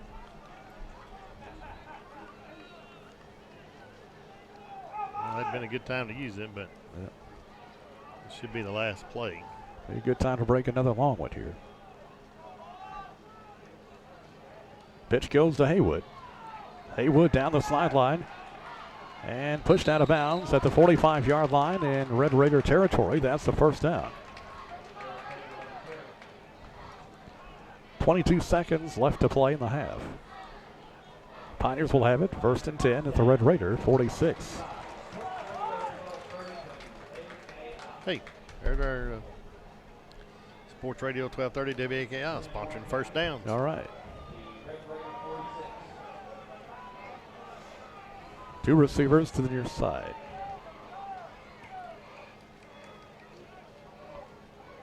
Off play action, back to throw. Thompson, pass out of bounds. Where he was throwing that one? Not sure. 2nd and 10 with 16.6 on the clock.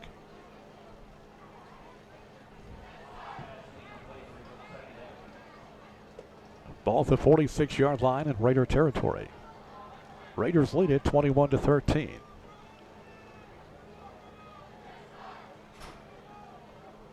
Thompson under center. Thompson pitches to Haywood. Haywood down the sideline to the 35, to the 30, and stepped out of bounds apparently at the 30-yard line. Yeah, smart move by stepping out right there. That's enough for another first down. I don't know if he meant to or not, but not a bad move. 9.8 on the clock. Ball to 31.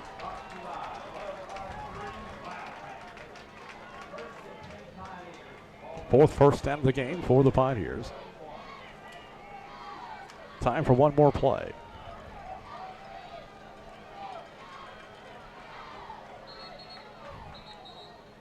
Now timeout call by the Red Raiders.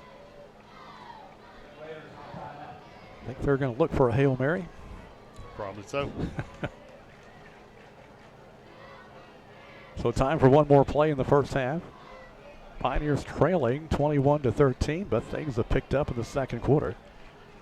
And you get the feeling this game is not going to end with a score. No, absolutely not. There are going to be some adjustments made at halftime, and then whoever's got the hot hand now. Yeah. Well, good crowd from Coffee County has made the trip here. Warren County, the crowd looks a little bit anemic tonight. Got a few faithful here. Other than that, they're all at the fair. I guess so.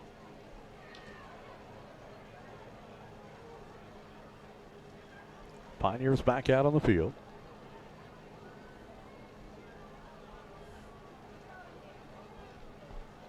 Wideouts left and right.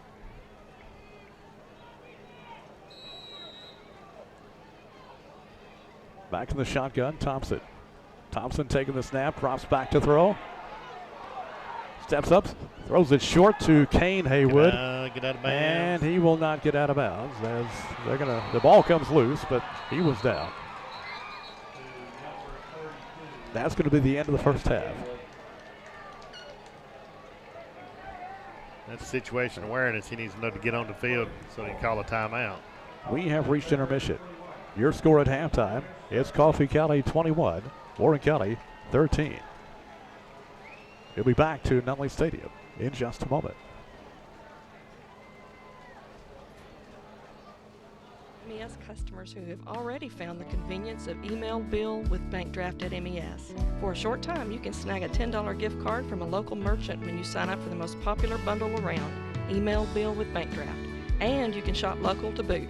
With your sign up, you get to choose which card is perfect for you and your family. We want you to ride the wave of convenience right into the MES on Morford Street and shop local, shining the light on your future since 1939. Get your vehicle ready for fall with the savings at your Napa Auto Parts store. Clean up your brakes with CRC Brake Clean 2 for $6. Need your diesel engine service? Rotella Diesel Oil only $14.99 a gallon. Stock up on Lucas Fuel Treatment for only $3.99. Has your ride been riding rough? Smooth your ride out with KYB Shocks and earn money back with this month's rebate. Save on these items and more at your Napa Auto Parts store in McMinnville, located on Beersheba Highway.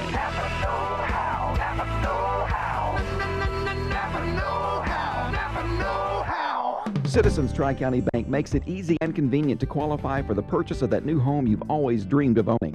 Whether you are a first-time home buyer, looking for a larger home for a growing family, or downsizing due to an empty nest, Citizens Tri-County Bank's in-house mortgage approvals means that you can be in that new home sooner. Call Shane Brock, Wilma Gooch, or Dana Green today at 473-5561 and start planning your move tomorrow. 4 convenient locations in McMinnville and Morrison. Citizens Tri-County Bank, Equal Housing Lender, member FDIC. Hey, Teresa. Hadn't seen you in a while, girl. What's going on at Sears in Northgate Shopping Center? Well, we are at Sears with a wide selection of merchandise. You know, we have all the major brands. We've got knowledgeable associates to give you that personal attention and help you pick out what you need, whether you're placing one item or doing a whole house. We are there to help you with your appliances, with lawn and garden. Hey, and it's fall cleanup time. That's right. I love Sears. You will too. Northgate Shopping Center. You never know when a medical emergency will arise, but when it does, time and access to world-class patient care can mean everything. Air Medcare Network offers no out-of-pocket cost if flown by Air Evac Life Team, Life Force, or other Air Medcare Network providers. That is why membership is so important. If you or your family have a medical emergency, our network provides medical transport, dramatically reducing travel time to an emergency treatment facility. For financial peace of mind, join today. Call me, Kristen Ware, at 931-304-3150. Are you thinking about buying your first home or maybe downsizing or upgrading from your current home? Is it just time for a change? Paul Holder Realty and Auction Company can answer all your questions about buying or selling. Paul Holder Realty and Auction Company is a family-owned business that's been serving Middle Tennessee since 1955. Stop by their office today at 108 East Main Street in McMinnville, or you can call at 473-7321 to get the area's hardest-working real estate company working for you. Firm license number 33.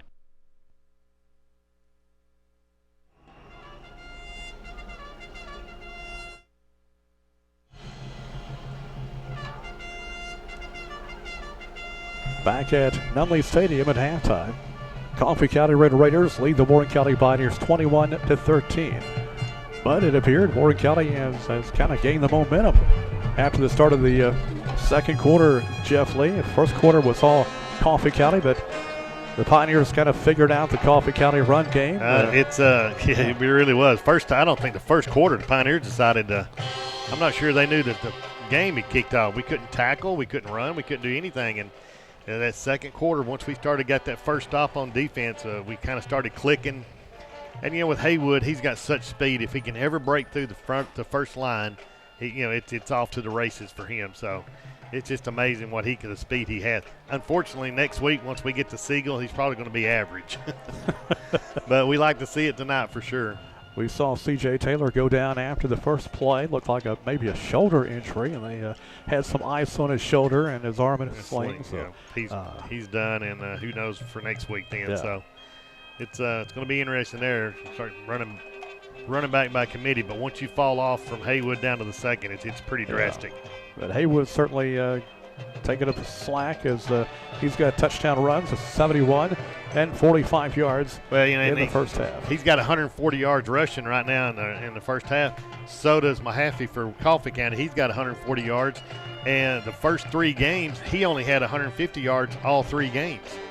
So he's already almost equaled his season high just in the first half right here for them. So be interested to see what happens at halftime, what adjustments are made, and be able to come back and hopefully finish out stronger. As the Coffee County Band performs here at halftime, let's take it back to our studios. Jeff Barnes has This Week in Pioneer Sports. It's time now for This Week in Pioneer Sports, brought to you by Tennessee Credit. I'm Jeff Barnes. This is where we take a look at what's going on with the other fall sports teams at Warren County High School, mainly golf, soccer, and volleyball, and we get you a middle school football update.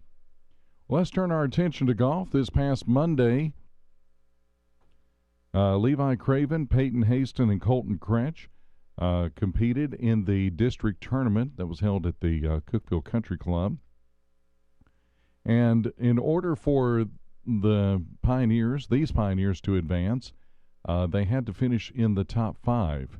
They take 3 teams to the region, plus the top 5 high scores not on teams. Now, since the Pioneers do not have a team this year, they are competing as individuals. Well, unfortunately, the season came to an end for Levi Craven. Craven shot a very nice, respectable 79, and Peyton Haston shot an 89. Peyton's season also came to an end. But we say congratulations to Colton Kretsch. Colton shot a 77, and that was good enough to get him in the top 5. So Colton advances to the region tournament next week, and once again, Colton will be competing as a solo, and he must get into the top 5 to get to the state tournament, which is coming up later on this month. So good luck to Colton Critch next week, and a big congrats to Levi and Peyton on good 2018 seasons. We'll get you up to date on how Colton did in the region tournament coming up next Friday night. Now let's turn our attention to volleyball. The Lady Pioneers were in action this past Tuesday as they went to Manchester to take on Coffee County. Unfortunately for the JV, they lost 25-18 and 25-15. But for the varsity picked up a win. They won 3-1. They won the first game 25-19, won the second game 25-23. They would lose game 3 25-23, but would take game 4 25-19. So the Lady Pioneers get their 10th win of the season. They went to Soddy Daisy for district play on Thursday. The JV would lose 2-0. They lost 25-21 and 25-15. And Soddy won 3 straight games over the Lady Pioneers. Soddy won 25-14, 25-12, and 25-21. So overall, the JV is 7-7 on the season. The varsity is 10-14. Well, the Lady Pioneers on Saturday will be competing in the Coffee County Southern Slam that will be played at the Coffee County High School. So good luck to the Lady Pioneers that day.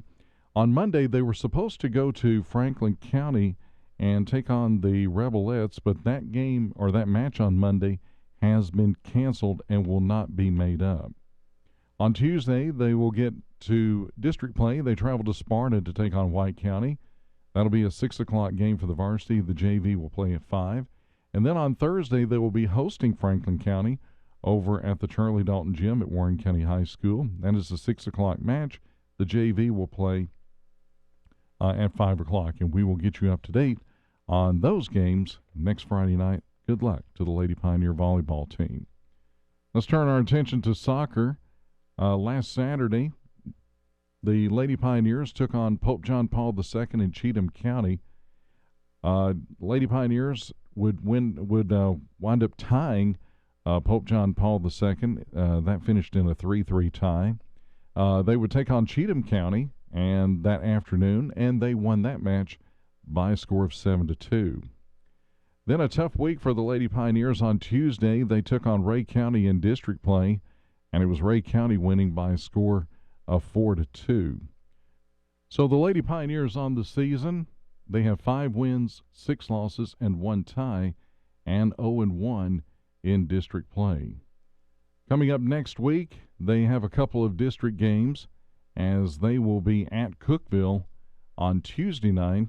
That is a 7 o'clock game, and they'll host Sparta next Thursday at 6 o'clock over at the Warren County High School soccer field. So good luck to the Lady Pioneers next week, and we'll get you up to date on how they did next Friday night. Turning our attention to middle school football, the tough year continues for the middle school Pioneers as they were shut out 22-0 by Tullahoma. Next Tuesday on the 18th, they'll play their final home game. It'll be an 8th grade night over at Nunley Stadium as they'll be hosting Coffee County. That'll be a 6:30 kickoff at Nunley Stadium on Tuesday. So go out and support the middle school Pioneers on the 18th. That's going to do it for this week's edition of This Week in Pioneer Sports. Next Friday night, we'll get you up to date on how Colton Critch did in the region tournament. We'll also get you a volleyball and soccer update and a middle school update. You've been listening to This Week in Pioneer Sports, brought to you by Tennessee Credit. What's better than springtime and flowers blooming? Being a customer at Security Federal Savings Bank. You've probably been to one of Main Street McMinnville's concerts on our lawn or to one of the shows that we sponsor at Cumberland Caverns. But have you come in to meet our great customer support team? Security Federal is the friendliest bank in town, and come see how we earned that name. Member FDIC and equal housing lender. We all know having insurance is important, but what does that really mean? The best insurance agents are the neighbors you know and trust. They walk with you through all the good times, a new car, that dream home, or that boat you've been saving years for. But they're also there when things go wrong. And as sure as the sun comes up tomorrow, something will eventually happen. That's why you need Lee Holland State Farm on your side. Lee is the insurance neighbor you can count on. Give her a call at 474-5252. Life, health, home, and auto, that's Lee Holland State Farm. When you need to pick out that perfect diamond, you need a jeweler that can help make the choice easy and enjoyable. You need the experts at Diamond Jewelry, located at 117 West Main Street in historic downtown McMinnville. Diamond Jewelry has been the name you can trust since 1960. What on earth? Now, honey, before you get mad, think about all the money we'll be saving on groceries by starting a farm. Oh dear, who has time for that? It's so much easier to save money with Save-A-Lot. This week at Save-A-Lot, whole boneless pork loin, $1.59 a pound. White seedless grapes, $1.29 a pound. Yellow onions, 3-pound bag, $1.49. Pepsi products in the 2-liter bottle, 89 cents. Save-A-Lot in McMinnville, Smithville, and Murfreesboro. Visit save-a-lot.com. Save-A-Lot, savings made easy. Hi, folks. This is David Mason Simpson. On behalf of myself and my family, I would like to take this opportunity to thank you for allowing DM Simpson Realtors and Auctioneers to serve your real estate and auction needs. I also wanted to welcome you to come by and visit our new office at 303 West Main Street in McMinnville. If you don't have time to visit, you can find us online at dmsimpson.com or give us a call at 473-LAND. Remember, we're the friendly folks selling Middle Tennessee and beyond.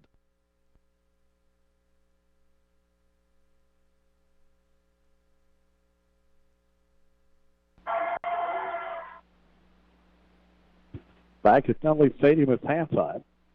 And the Red Raiders of Coffee County lead Warren County.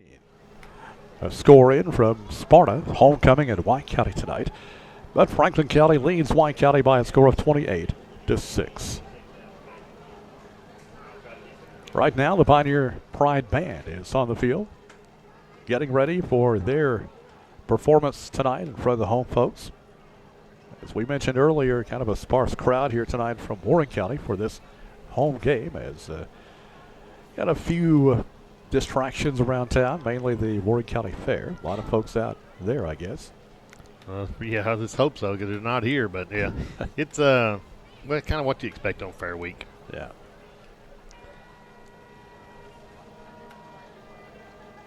Warren County Band beginning their performance here.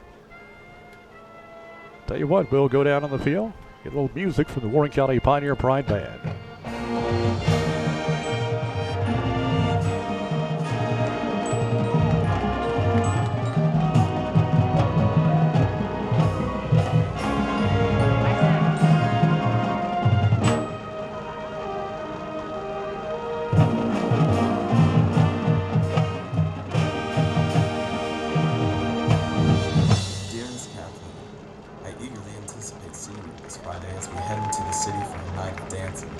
My love for you is always yours, Lily.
Since the unprovoked and dastardly attack by Japan on Sunday, December 7, 1941, a state of war has existed between the United States and the Japanese Empire.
As the Pioneer Band continues As their the Pioneer Band World War II continues themed their World War halftime II show themed, tonight, halftime we'll tell you show that tonight. Coffee County leads We'll at tell you halftime that 21-13.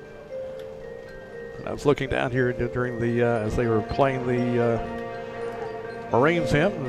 Got 3 members of the one of the local veterans organizations standing at full salute on the sideline here. That's cool. Yeah.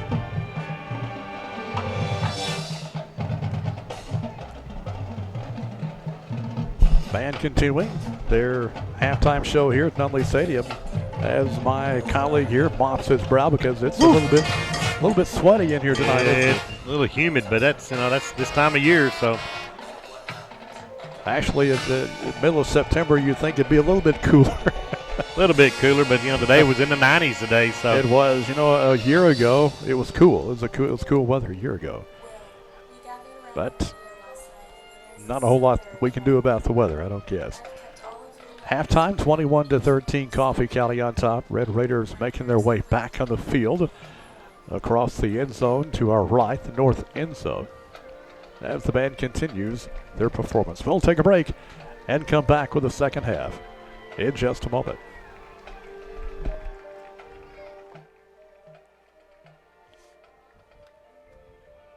Are the experts you need to help you with your lending needs. Whether it's extra money for that unexpected emergency or just some extra cash, Tennessee Credit can help you. Don't forget you receive $50 when you refer a new client. So stop by and visit the friendly staff at Tennessee Credit, 480 North Chancery Street, or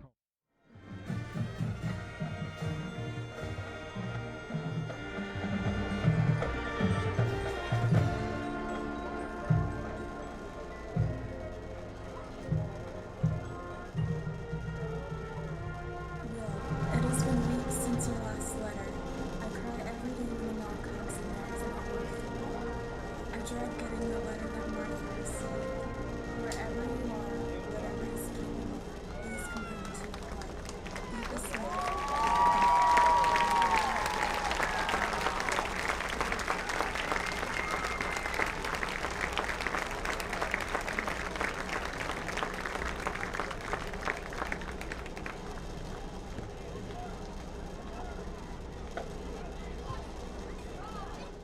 Right Real Estate Company. This is Kay Foster with Foster & Foster Realty and Auction Company, and we specialize in residential land and commercial property, along with Tommy doing appraisals and auctions. At Foster & Foster, we strive to be the trusted resource that will guide you through all of the steps of your purchase or the selling of your property. Clients come first, and we pledge to be in constant communication with our clients. Foster & Foster Realty and Auction, the company you can depend on. Stop by and see us at 128 East Main Street or call 473-6010.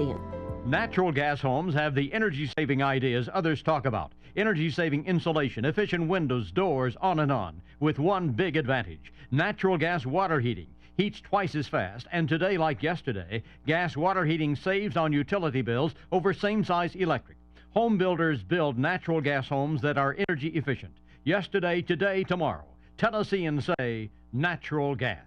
Call Middle Tennessee Natural Gas Utility District.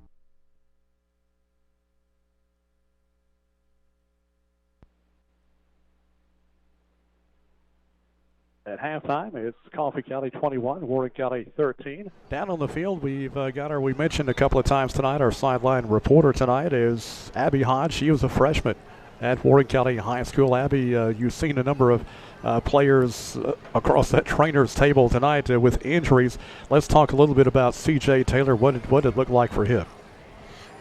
His right shoulder looked to be injured, and I don't think that he'll be back in the game, or I think that he may recover soon, but it will take some time. Okay.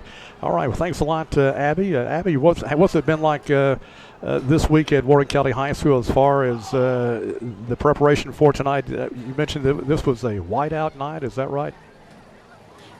Yes. I haven't heard anything about the whiteout night. I just figured that out tonight when I got here. Okay. You're as much in the dark as I am, so that's pretty good. All right, thanks a lot, Abby. We'll hear from you later. So I got to get the word out about the whiteout here. I hadn't heard about it. Yeah. I sure hadn't heard about it. Well, let's take a look at the scoring in the first half. Red Raiders got on the board first. 7:09 to go in the first quarter. Mahaffey takes it in from 7 yards out. Kick by Haycock makes it 7-0. Warren County would come back with 6 minutes to go in the quarter. Haywood takes it 71 yards for a touchdown. Point after attempt was missed, and it's 7-6. The Red Raiders will score again with 4:51 to go in the first quarter. A 66-yard run by Mahaffey. Kick by Haycock makes it 14-6. And the Raiders would score again with 3:23 to go in the first. A 32-yard run by Pittman. The kick made it 21-6. Warren County would score with 4:21 to go in the second period.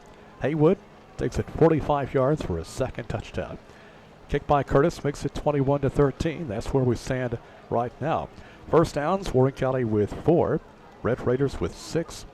One turnover, that's a fumble by Warren County, recovered by the Red Raiders. Penalty yardage, Warren County 4 penalties for 25 yards. Red Raiders 5 penalties for 50 yards. You know, the offense, Coffee County, they dominated the first quarter there. They ended up with 210 total yards of offense. Really, they didn't do very much anything second quarter. We shut them down on three consecutive series there. So Mahaffey ended up with 140 yards. Pittman 69 yards with zero yards passing. They're kind of like us in the passing department. Warren County Haywood leads us with 147 yards. My mistake earlier. Thompson's had 12 yards of passing. So right now Warren County's sitting at 165 yards total offense. Taylor had the 3-yard run to start the game, and that's when he went out. We didn't see him since. Warren County's had a couple long pass plays, but they were broken up with pass interference penalties. That's true. You get the 15-yarders there, that helps the offense. The Red Raiders will get the ball first as we begin the third quarter. As they deferred their decision, they won the toss, deferring their decision to the second half. We get the Pioneer defense to get a chance to maybe get a 4 stop in a row there and get the ball back. You know, this game, 21-13, we're very much in it. Yeah. You wouldn't have said that the very first quarter for sure, but Warren County hadn't give up. Yeah, they've got back in it, and they're still very much anybody's ball game. So it'll be Warren County kicking off. Looks like they're still trying to get the right personnel in on the kickoff team. Trying to get 11 bodies out there. The officials are ready to go. Again, C.J. Taylor went down after the first play with an apparent shoulder injury. And we don't look for him to come back. Curtis sets kickoff. Another one coming out without his shoulder pads and helmet. I'm not sure who that is. Right here on the sideline walking. Yeah. Still got his pants on, but no.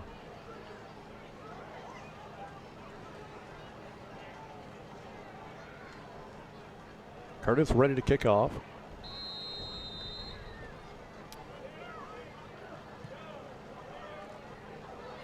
This kick will go out of bounds. It's a tough break for the Pioneers. And so the Raiders will have the ball at their own 35.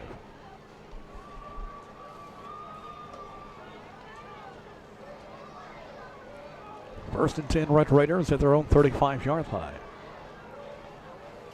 They'll put it down on the near hash mark. Red Raiders going from your left to your right as you listen. Pittman, the quarterback. 2 receivers to the left side. And Warren County immediately jumps off sides. And I'm sure that was discussed at halftime.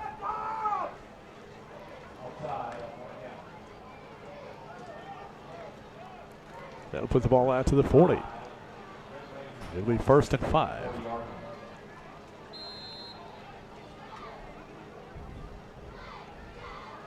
Think of Jones.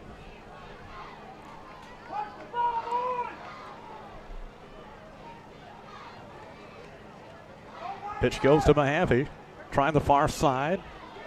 You have the first down as he works it past the 45 out to about the 48.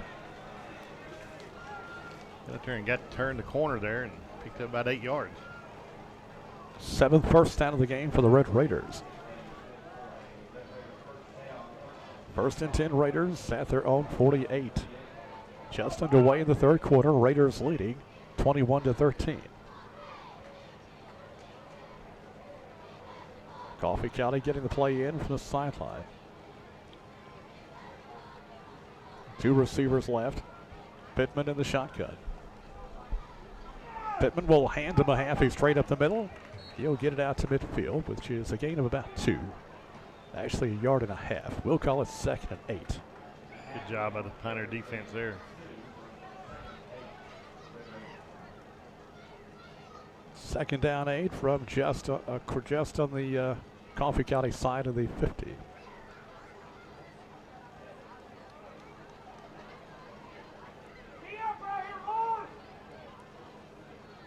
Red Raiders don't huddle up. They get the play called in from the sideline. Does anybody huddle up these days?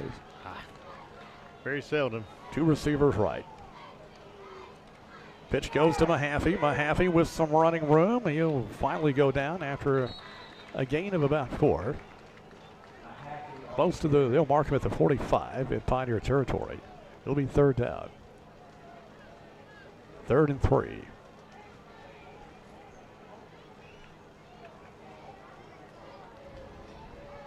I think we huddle up to burn more of the play clock to slow the game down. 3rd down 3. 2 receivers right.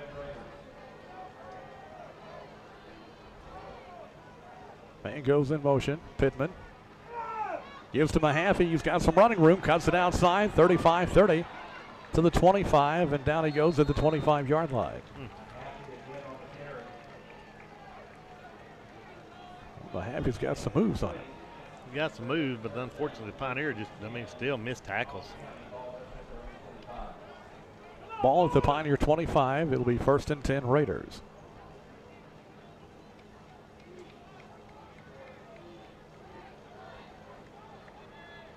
Raiders come with 2 receivers right. Now time called as Warren County's got a player cramping up. Noah Martin there. He was trying to make it off. They told him just to go down. So a stoppage in play here as they attend to Noah Martin, who apparently has a leg cramp. We'll take a break. Your score, Coffee County 21, Warren County 13. Back in a moment. Join the almost 3,000 MES customers who have already found the convenience of email bill with bank draft at MES. For a short time, you can snag a $10 gift card from a local merchant when you sign up for the most popular bundle around, email bill with bank draft. And you can shop local to boot. With your sign up, you get to choose which card is perfect for you and your family. We want you to ride the wave of convenience right into the MES on Morford Street and shop local, shining the light on your future since 1939.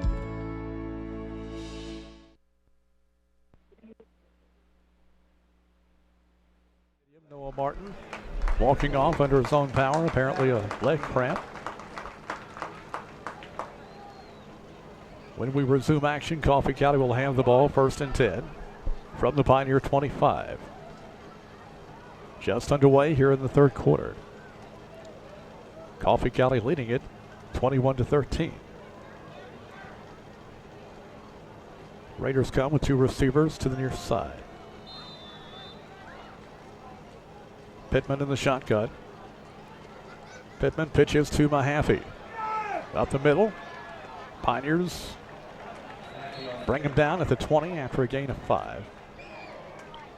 We're just missing that first block, and he's ended up stretching that thing out. And looks like may have a Red Raider shaken up.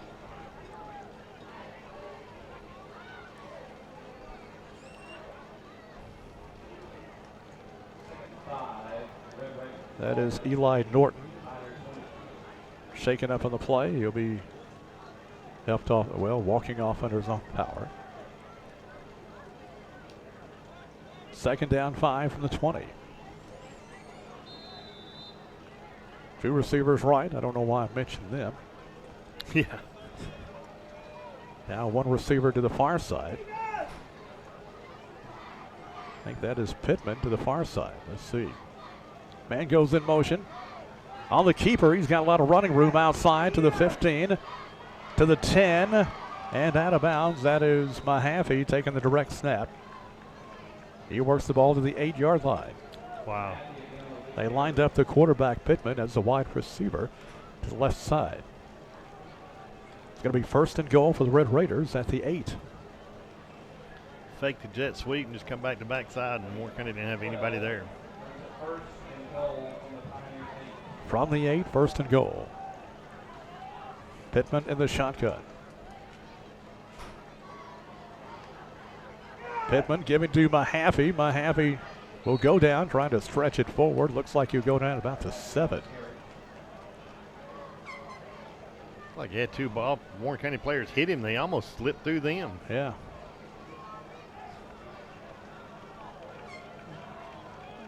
I don't know if he even got a yard on that. One's going to be second and goal.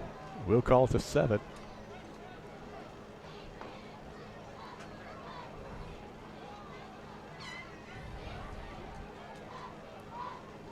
Two receivers left. Pittman in the shotgun. Takes a snap. Pitches to Mahaffey. Bang! He is hit at the 8-yard line.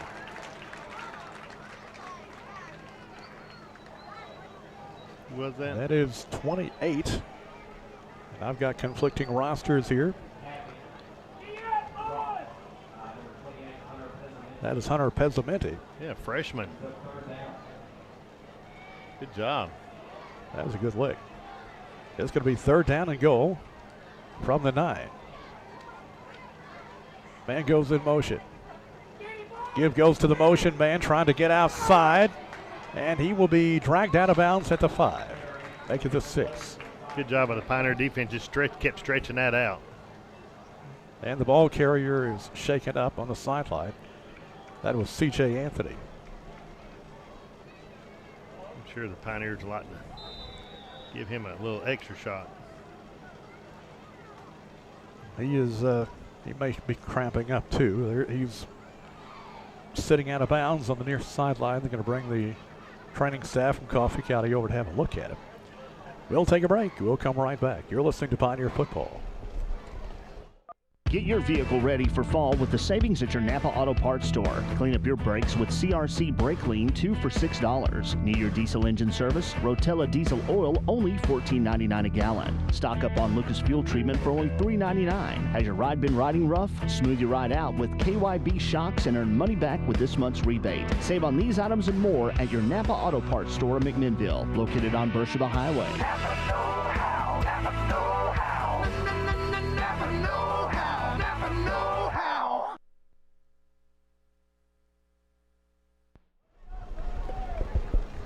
Back at Nunley Stadium. 7:43 left to play in the third period. Coffee County leading 21-13 as C.J. Anthony is being helped across the field. He's walking under his own power. He just cramped up a little bit. Yeah. Raiders had their kicker in a moment ago. They may be going for it here. No, they got him in there. This would be a 23-yard attempt from the near hash mark. It's a chip shot for that young man. So a 23-yard field goal attempt upcoming for the Raiders. Keep in mind Mahaffey is a holder. Snap is there. The kick is away, and it's no good. Wow, pulled it. He missed it wide left. Got all kinds of leg. He just can't aim that thing. So the kick is no good for Haithcock. Pioneers will take over after getting a stop here in the third quarter. First possession for the Pioneers in the second half. Warren County trailing 21-13. First and 10 at the 20. The running back is Haywood. Actually got 2 Haywoods in the backfield. Backs in the eye. Wide outs left and right. Thompson on the option is going to turn it up and run. He'll get 5 yards out to the 25-yard line. Option hasn't really been kind to Warren County, but that time it was a good decision by Clay. Exactly. Second down 5 from the 25.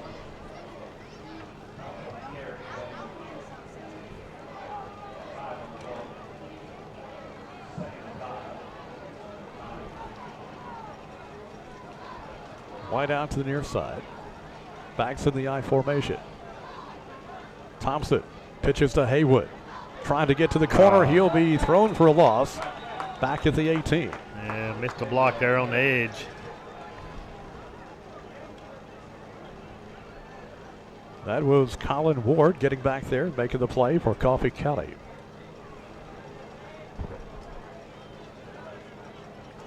It'll be 3rd down and 12.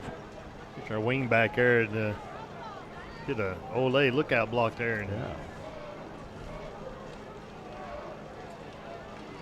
So 3rd and long for the Pioneers. 2 receivers near side. Thompson under center. Thompson hands it off to Haywood, past the 20 out to the 23, far short of the first down. So the Pioneers will have to punt. Just had one bad play there and just yeah. 4th and 7.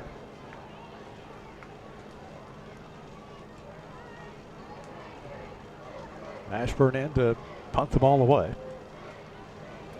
Back deep is Mahaffey and Haney.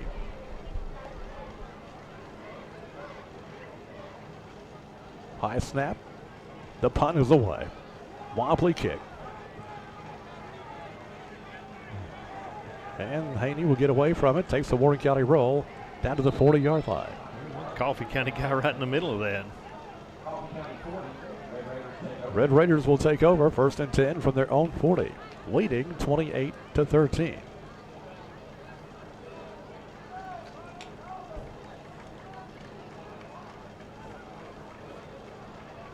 Next Friday night, we go to Murfreesboro, taking on the Siegel Stars.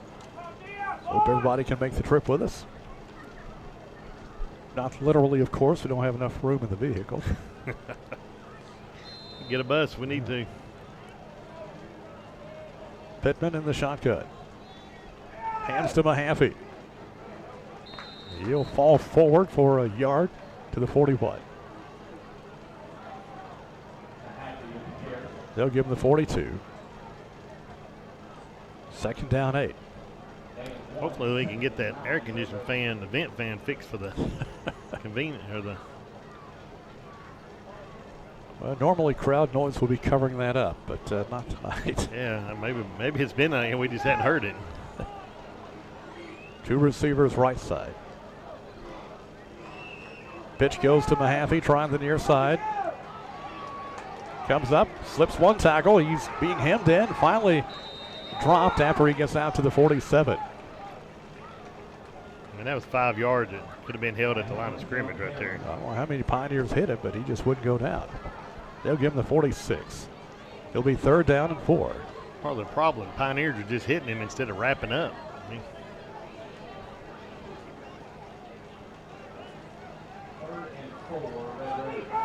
3rd down and 4.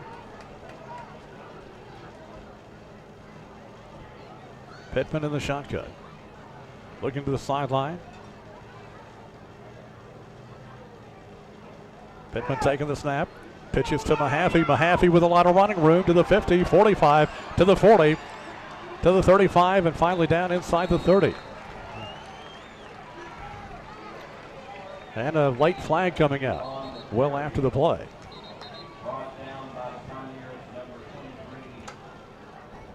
Big 36, they would run to the wide side of the field and have plenty of room. Had a flag come in very late after the play, and Coffee County was reacting as if it was go against the Pioneers. Let's see if we can see anything. Sure that they didn't get that for a late hit. A little shove push, there yeah. at the end. Little shove. Yeah, it's a little. Can't do that. Really hardly a shove, but right in front of the official. Personal foul against the Pioneers after the play. Yeah, that's a little ticky-tack there, I think.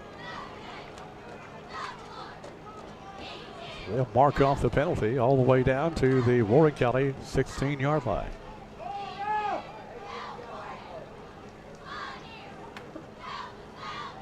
First and 10, Red Raiders from the 16. Pittman in the shotgun.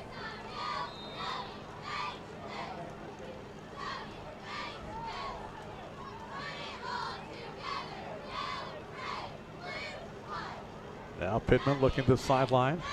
Haney now the running back. Bad snap. Haney, or rather Pittman, having to chase it back there and pounce on it back at the 27-yard line. A lucky break. That one just got by Pittman. He's able to slide on top of it just ahead of a red jersey Pioneer.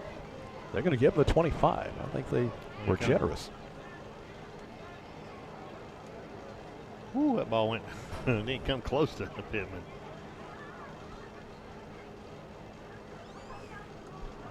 He'll be second down and about 19 from the 25. Give goes to Haney. Nothing to it. Haney hit at the line, and down he goes.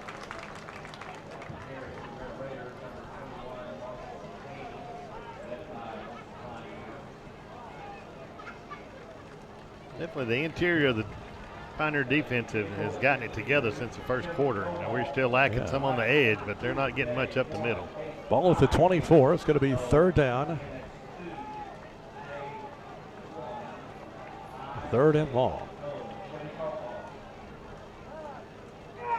Rolling to the near side, Pittman. He throws to the end zone and is caught for a touchdown. Ball came out, but I think they're going to call it a touchdown. That would not be a touchdown in the NFL for sure. No, it would not. We have the advantage of replay up here in the booth. So we can watch it again. Not going to do our radio audience a whole lot of good, but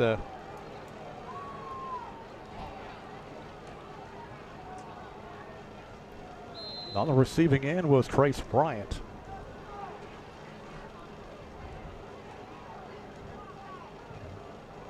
Oh, that ball was out. It came out. It came out. Yeah. Extra point is up and good, but that ball came out. Yeah, that ball was definitely out. That should not have been a completed pass. The back referee that made the touchdown, he didn't get a good side on it. Should have been the side judge being able to tell if the ball was. So the Red Raiders get a little bit of a gift right there. And your new score, Red Raiders 28, Warren County 13. We'll be right back. Banking has certainly changed over the last decade. What hasn't changed is Citizens Tri-County Bank's commitment to our customers. We provide fast in-house approvals on mortgage loans, home equity lines of credit, auto loans, and financing for almost anything your family needs in today's world. Fast approval, friendly faces, and hometown banking. It's what makes Citizens Tri-County Bank the only community bank you'll ever need. With 4 convenient locations in McMinnville and Morrison to serve you, Citizens Tri-County Bank, Equal Housing Lender, member FDIC.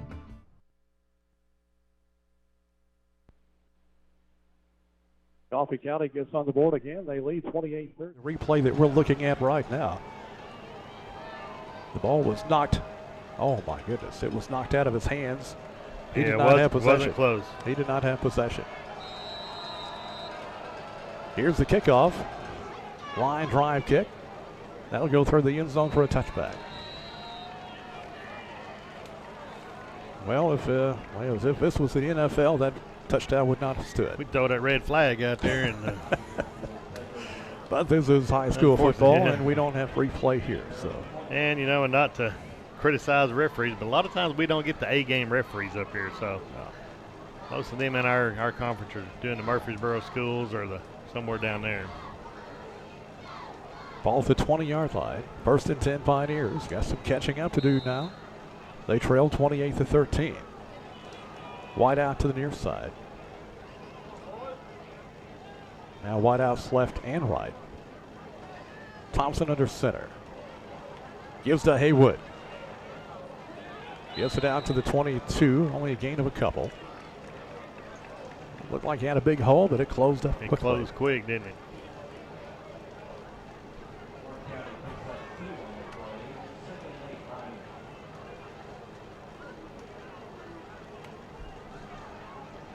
It'll be second down 8 from the 22.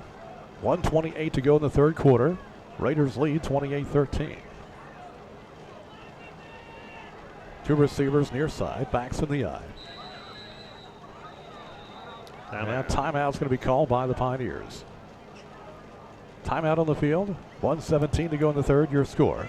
Red Raiders 28, Pioneers 13. Back in a moment. Hey, Teresa, hadn't seen you in a while, girl. What's going on at Sears in Northgate Shopping Center? Well, we are at Sears with a wide selection of merchandise. You know, we have all the major brands. We've got knowledgeable associates to give you that personal attention and help you pick out what you need, whether you're replacing one item or doing a whole house.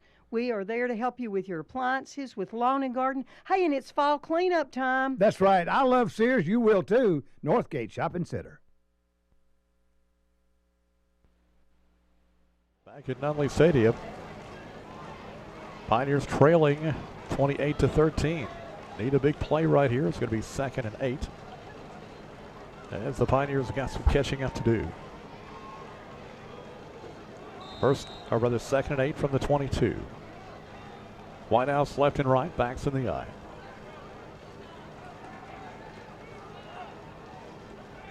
Off play action, Thompson rolling right. Gets away from one man, now throws it. This is going to be incomplete. Broken up by the offensive player. Buchanan had to play the part of defensive back. Yeah, because, absolutely underthrew it. C.J. Anthony was about to pick that one off. It'll be 3rd and 8. Thompson done a good job of even getting away from that.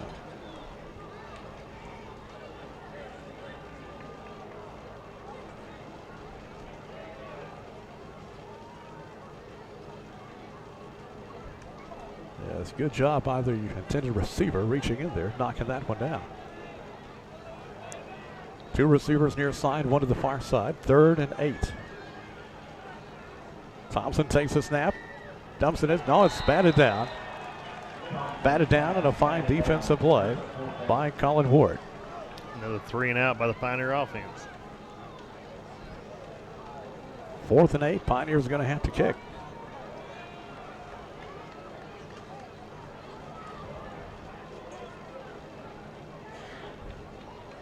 They get Ashburn in.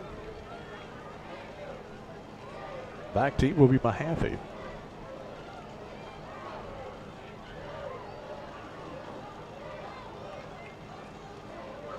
Snap is there. And the punt is away. Takes the Warren County roll. Mahaffey is just going to get away from it. He'll be down at the Coffee County 37.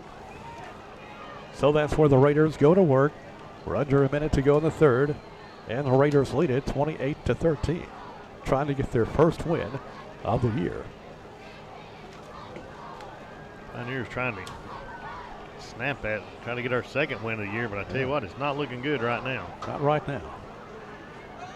The defense going to have to make a stop here. Offense has got to find some type of a rhythm. Yeah. 2 receivers left. Pittman in the shotgun.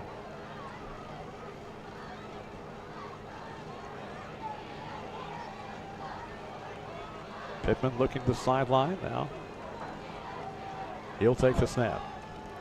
Pitches to Mahaffey, left side. Looking for a block. Mahaffey turns it outside, gets by one man, then finally goes down close to the first down at the 46. I like running to that wide side of the field there. He'll be short of the first down by about a yard. It'll be 2nd and 1 from the Coffee County 46.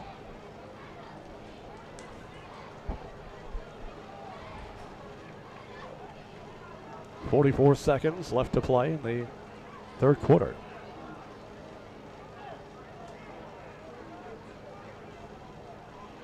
Pittman in the shotgun. Sends a man in motion. Hands to Mahaffey.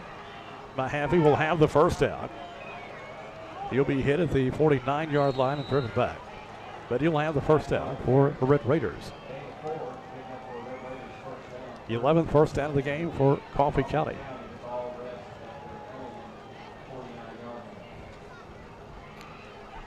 Noah Martin's checking back in for the Pioneers, so hopefully he's... 1st and 10 Raiders from their own 49. Raiders lead it 28-13. Probably one more play to go here in this quarter. The Red Raiders will be in no hurry. Taking a lot of time. Yeah, they're going to have to snap it. They got to snap the ball once. Clock down to 14 seconds.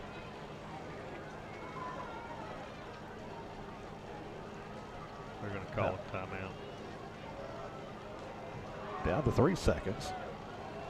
They're going to let the clock run out. He can't. How did they do that? They had 29 seconds. They did. That's the end of the third quarter. Your score at the end of 3. It's Coffee County 28, Warren County 13. Back in a moment. This is Matt Raines from Security Federal Savings Bank. Now is the perfect time to build that dream home you always wanted. We have the lending experts that can easily guide you through every step of making your dream home become a reality. Stop by today and let us help with all your construction loan questions and ideas. Security Federal Savings Bank, 306 West Main Street in McMinnville, the friendliest bank in town. Member FDIC, equal housing lender.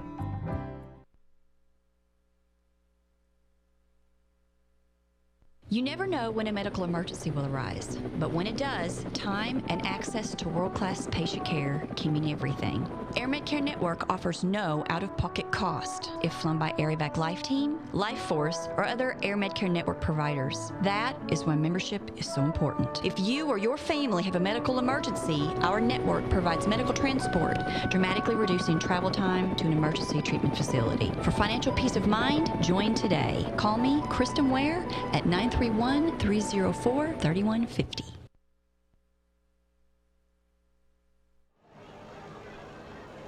We're set to begin the fourth quarter here at Nunley Stadium. Coffee County leading by a score of 28-13. The Red Raiders will have the ball first and 10 at their own 49. Not quite sure how that wasn't a play clock violation, but what else is new? Two receivers right. Pittman in the shotgun.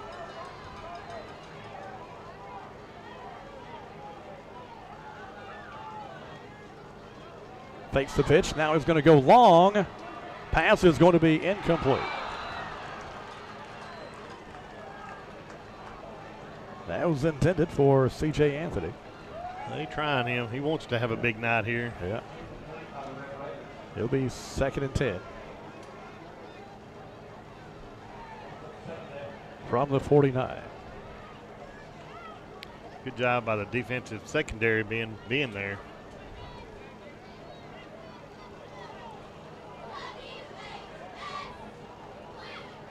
Although that ball was catchable. Pittman pitches to Mahaffey, trying the right side. Mahaffey, he will be stopped for no gain. Kept waiting for him to slip away, but he couldn't that time.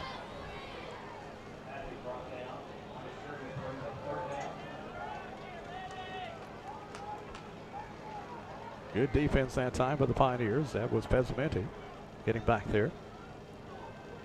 It'll be third and 10.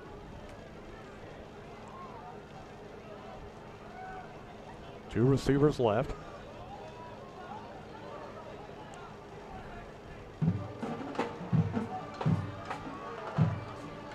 Rolling to the near side. Pittman looking. Throwing short is incomplete. Intended for Anthony. He took a little shot. Yeah, kind of after the play there. Yeah, that could have been called right there. But thankfully it wasn't. It'll be fourth and long, and the Raiders will have to punt. Good job by the Pioneer defense. Back deep will be Eli Buchanan. Mahaffey, the punter.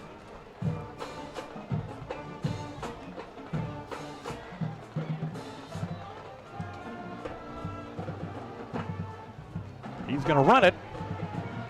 And he will be pulled down from behind at the midfield stripe. Good job by the defense by not giving up on that, because that's that run kick option play then. Yeah, fourth and 10. Mahaffey trying to run it. Unable to get much as the Pioneers will take over. Good field position at their own 49. Still time for the Pioneers to get back in this game.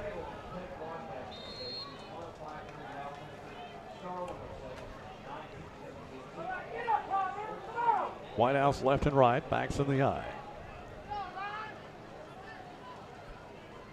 Give goes to Haywood. Past midfield down to the 49-yard line in Coffee County territory.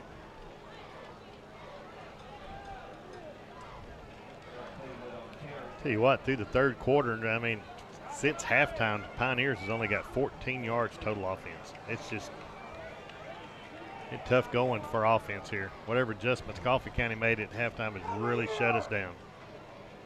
Second down 8. 10:28 left to play in the game.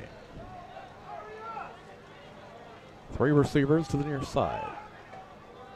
Thompson in the shotgun. Thompson rolling right, looking, throwing. Caught by Haywood at the 30-yard line. Good catch by Haywood on the run. He may have to come out for a play. I think he may have fallen on the ball. He's okay. First down, Pioneers. Good play action there. Good job. I think Thompson could have run, picked up the first down too. Yeah, he had plenty of room there. Ball to 30-yard line. First and 10 Pioneers in Raider territory.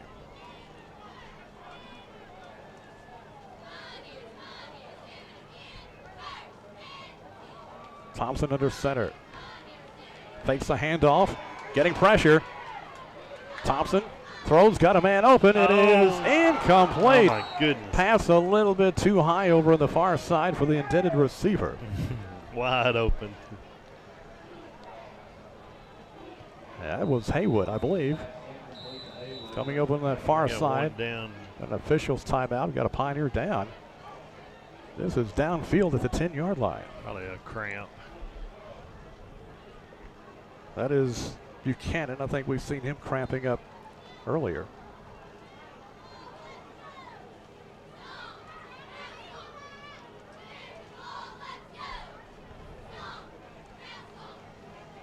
Boy, just a little touch on that pass, and that would have been made. Yeah, he was open. He was wide open. Now they're attending to Eli Buchanan. Looking at his knee there. May just be a cramp. Yeah, I think they're hamstring area.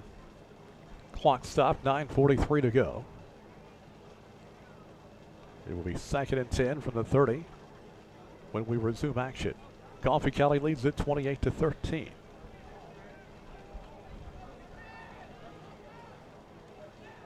It's one of those nights where you're going to be cramping up.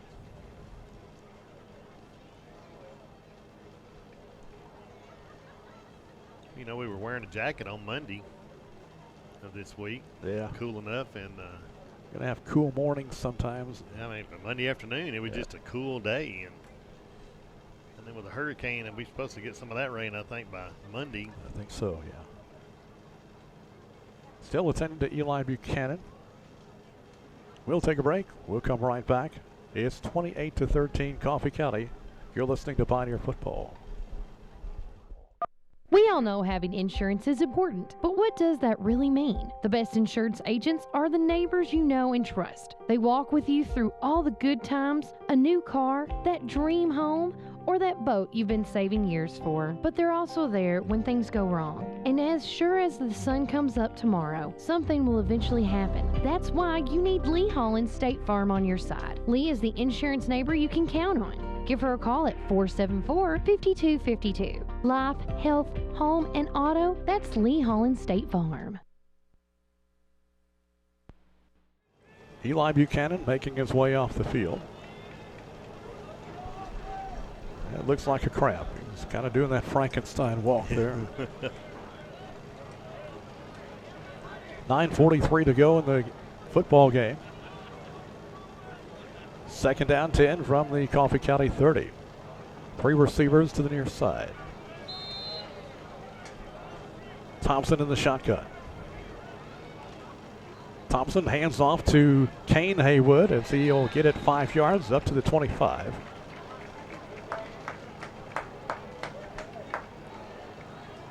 It'll be 3rd and 5.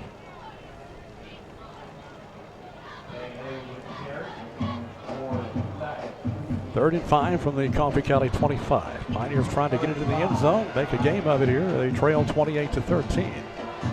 Red Raiders trying to get their first win. The ambulance is on the outside of the stadium. Pitch goes to Haywood, trying the near side. Haywood, he'll be run out of bounds. At about the 26, he may lose a yard.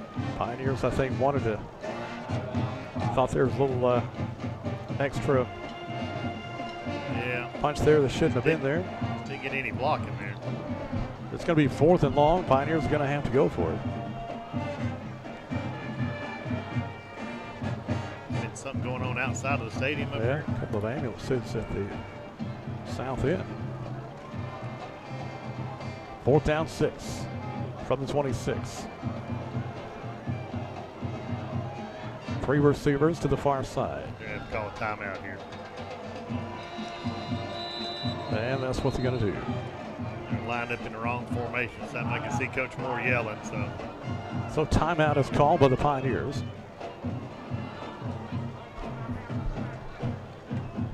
.8:59 on the clock here in the 4th quarter. Pioneers trail 28-13. 4th and 6. Pioneers have got to keep this drive going.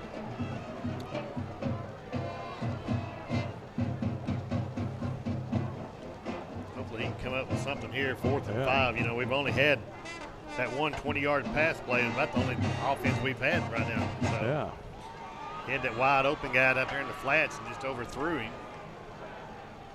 Not sure what's going on outside the stadium, but got a couple of ambulances at the south end. It looks like they're carrying a backboard in this direction, so I'm not sure. Hope it's nothing serious. Maybe a fan. We just don't know. Fell off the heel up there. So. 2 receivers left. Backs in the eye. Thompson off play action. Back to throw. Pass. This will be incomplete, in and out of the hands of Raven Lewandowski. He had a chance to catch that one. Wow. Good play design. Good pass there. Yeah. The pass may have been touched by a defender, but is in and out of the hands of Lewandowski, so the ball goes over.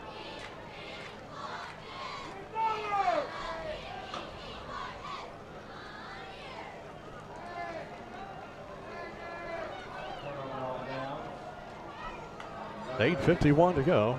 Defense going to have to make a stop or create a turnover or something here. Pittman in the shotgun.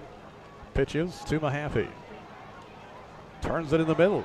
35 to the 40 and down at the 42-yard line.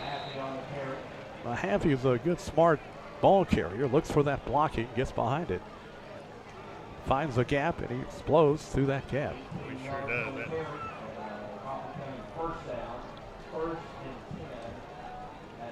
Ball at the 43-yard line.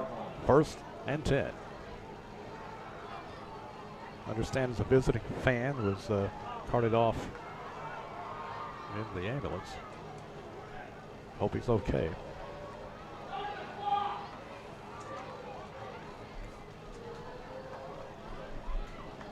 Clock is stopped, and I don't know why. Yeah, I don't know why the clock stopped. The referee is signaling to start the clock. Now it's running. We could hear a coach down the press box here yelling to start the clock. Well, we got the referee is actually up in the box tonight. They've thrown a flag for delay of game, but I don't think they're gonna. I think they're gonna pick this up.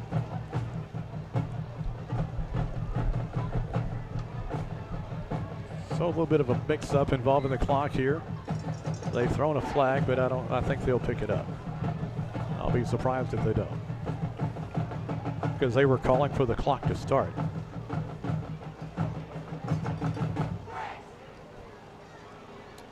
Nothing surprises us anymore. No. The officials confer. Now ref's going to come over and have a word with the official on this side.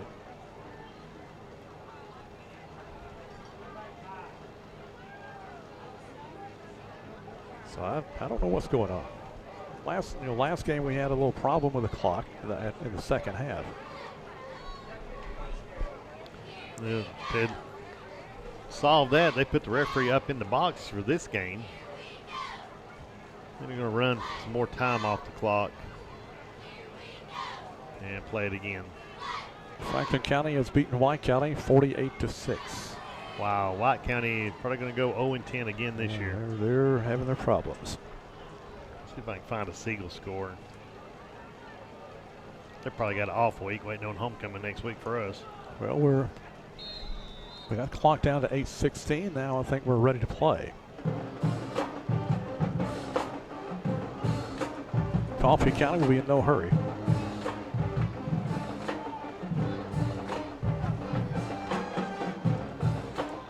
Pittman in the shotgun. Pittman pitches to Mahaffey. Hemmed in, and he'll be thrown for a loss back at the 38-yard line. There's Aaron Ashburn, another freshman tonight.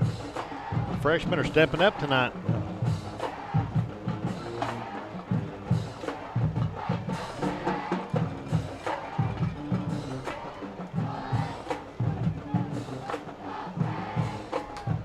It's going to be 2nd down and 13.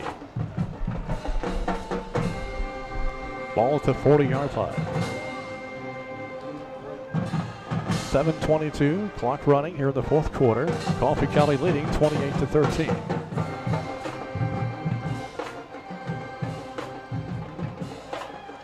Pittman hands to Mahaffey. Mahaffey in the middle of the line. Past the 45 out to the 47. That'll bring up 3rd down. Well, he's just patient. He just waits on Powell. We got another player down. Another Pioneer down on the play.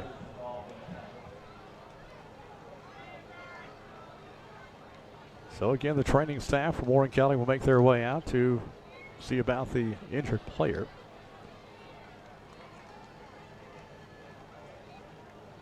Pioneer just going down right and left here. Here's a 4th quarter score. Blackman 31, Siegel 14. Wow. So Seagulls look like they're fixing to go 1-4 on the season. Yeah, you got 2 battles of Murfreesboro going on tonight. Of course, the real battle of Murfreesboro that we all know and love is Riverdale and Oakland. And that's not really a battle anymore. It's Oakland 35, Riverdale 0. Wow. When's the last time that happened? So Riverdale, actually the last couple of years, Riverdale just really been going downhill. They're having their problems. And with a new high school being built in South Rutherford County, it's going to pull some players from them. So they may not be a dominant force in football in Rutherford County. And Riverdale and Oakland, they have had some classic matchups over the years, dating back to when they were the only high schools in Murfreesboro and played their games at MTSU. You know, and everything come through the middle school there. Yeah. So all the players come through the one middle school there, and then they spread out to Oakland and Riverdale. Yeah. Well, they're attending to a Pioneer player who was shaken up. Trying to catch his number, but we're blocked. That is Austin Jakes. He's being helped off the field, not putting any weight on that left leg. We're dropping like flies tonight. That makes the 4th one. So Austin Jakes being assisted off the field.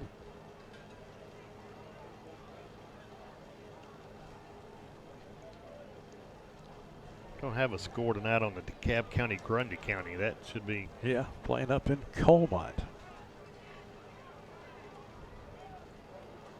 Grundy County with the new head coach this year, Tracy Hayworth, former University of Tennessee Volunteer.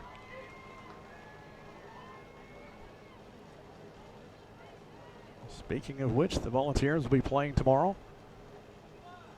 They'll take on Texas El Paso at 11 o'clock kickoff. You can hear that game on Star 107 FM. Hopefully the UT Vols will be focused on that game instead of looking forward to next week and take care of business. They can't afford not to be focused on any game. Yeah. Got to see K-Ron play a little bit last week. Now, K-Ron's been on the PAT point after unit all season. But it was good to actually see him get to line up at some left guard and make some key blocks. Yeah. 2 receivers right, 1 left, 3rd and 6.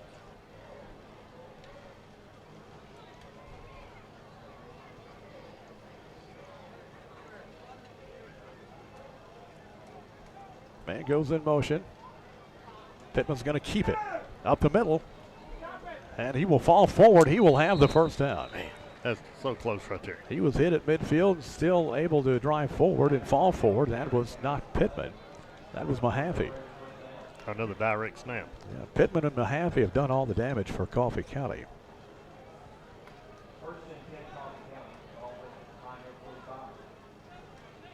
An old coach around here used to tell me you can't let one player beat you. We're let 2. Yeah, they 2 to 9. Yeah. 1st and 10 from the Pioneer 45. Clock down to 6 minutes.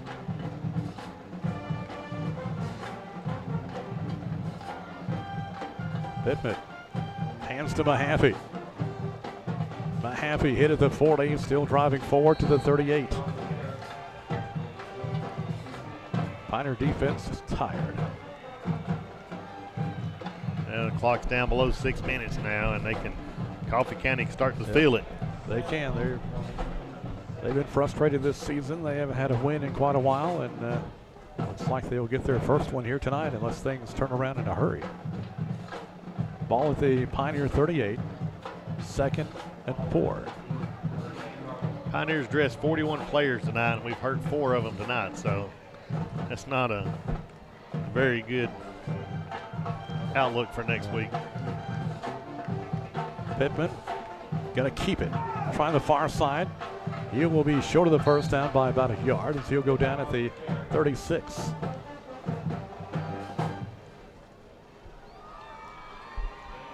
It's been pretty much been Pittman and Mahaffey for Coffee County. We got Anthony's got a total of 3 yards and the 1 to 25-yard pass down here. That's been it. The rest of it's been all those 2 players. Yeah. 3rd and 1 from the Pioneer 36. We should be used to that, though, with Coffee County. Alontae Taylor's beat us 4 that's years right. by himself.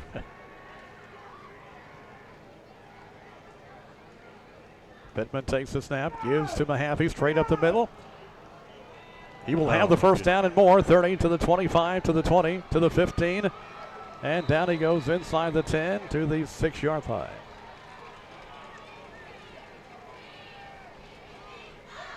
Pioneer defense just getting juked out, faked out, and run over. Buchanan comes up limping again. He's been cramping pretty much all evening. 1st and goal from the 7.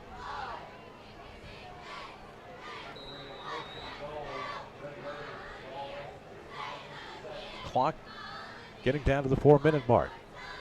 Coffee County 28, Warren County 13.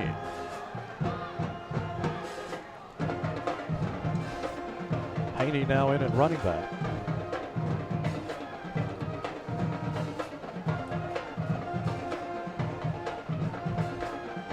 Pittman pitches to Haney, trying the right side.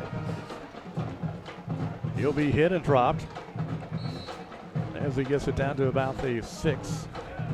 Gain of a yard. 2nd and goal.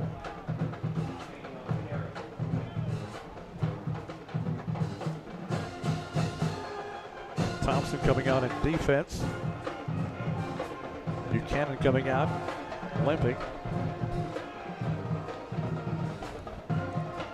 Clock down to 3:17 and running. Raiders in no hurry. No. They just want to milk this for all they can.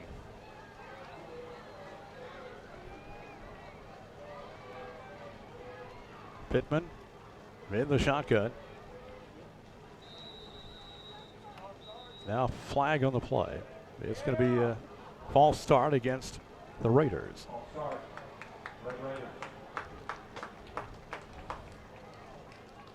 That should help a little.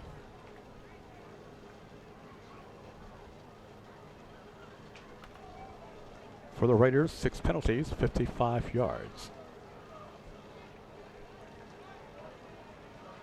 They'll put the ball back at the 11. Under 3 minutes to play.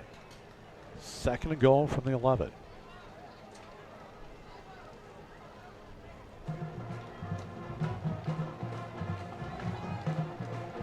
Pittman in the shotgun. Sends the man in motion. Gives to Haney straight ahead. Haney will take it to the end zone. Wow. Touchdown. Untouched. Wow. Haney takes it 11 yards for the touchdown. It comes with 2:23 to go. The clock is still running. Clock is still running. Yeah.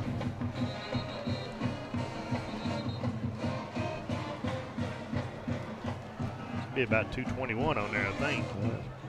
Yeah, I think so. Or 2:23 when I looked at it.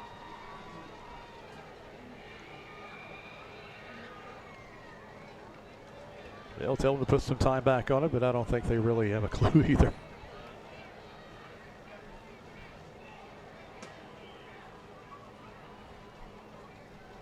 You score 34-13. Coffee County. I'm not sure 8 seconds is going to make a difference. No. Coffee County salting it away here. Haycock in to attempt the extra point.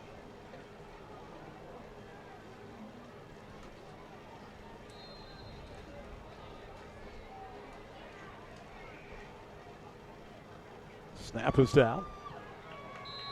This kick is good. Your score, Coffee County 35, Warren County 13. Disappointing night tonight for the Pioneers. You know, they stood tall at times and made some key stops, but at other times they've just played lackluster and had a hard time tackling anything. Number 8 for the Pioneers being helped off the field with cramps. He's been cramping up pretty much all night. It's Aaron Esper. That's the one of the freshmen. Played a good game tonight.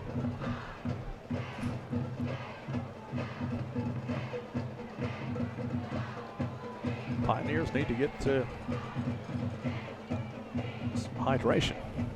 Absolutely. I think we do too. I think so. I'll cramp up just getting off the stool here.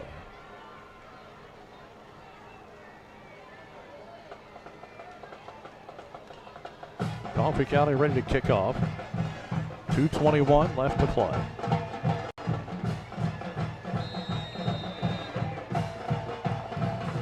This will be a short kick. That will go out of bounds over across the way. Warren County will have the ball, 1st and 10 at their own 35. Well, a game Warren County felt like was a chance for a win. We've let it slip right through our hands. Didn't happen. Ball at the 35-yard line, 1st and 10 Pioneers.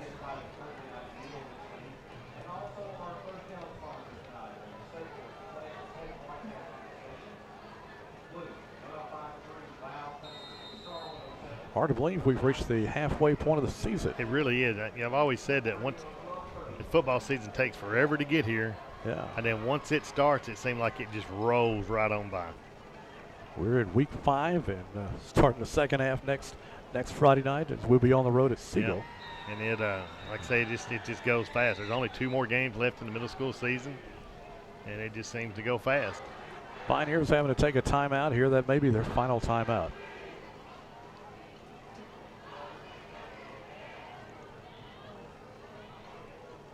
See a couple of the first of 2 trips to Murfreesboro. That'll be coming up next Friday night as we go to Siegel. Then back home against Blackman.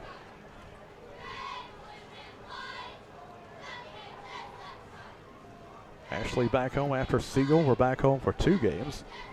Blackman and Fayetteville. You know, Fayetteville went down there last year and got the big win. Grayson pretty much took everything on his back. Yeah. And I tell you what, you talking about missing a player. You know, Coffee County misses Alante, but we really miss Grayson. Yeah. Wideouts left and right for the Pioneers. 1st and 10 from their own 35. Backs in the eye. Handoff up the middle. New running back in the game. He'll be close to a first down.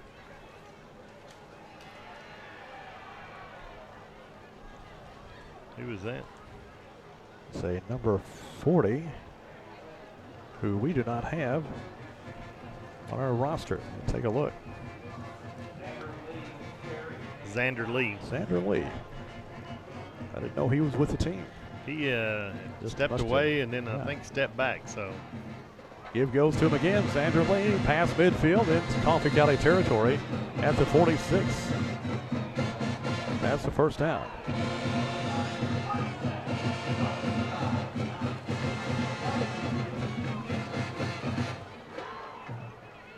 Ball at the 46-yard line of Coffee County. Clock down to 1:36 and running. Coffee County starting to celebrate over across the play. Wideouts left and right.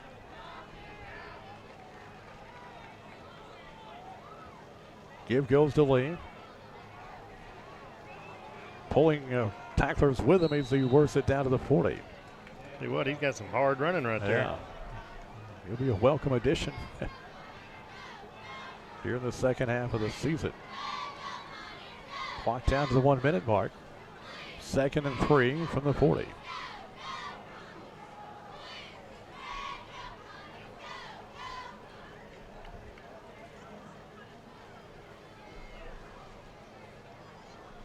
Wideouts left and right. 47 seconds to play. Backs in the eye. Give goes to the fullback straight ahead.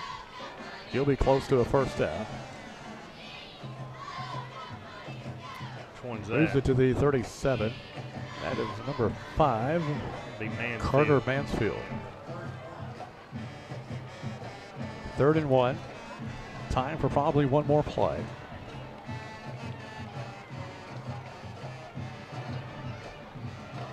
Wideouts left and right, 13 seconds to go. Give goes to Xander Lee, straight ahead, falls forward to the 35. They'll stop the clock to move the chains with 7 seconds to go. Sanders going to end up with more offense on this drive than Warren County did the whole second half. Quarterback is Bryson Elrod for this drive. That's going to wind the clock down, and that is your ball game. Final score, Coffee County 35, Warren County 13.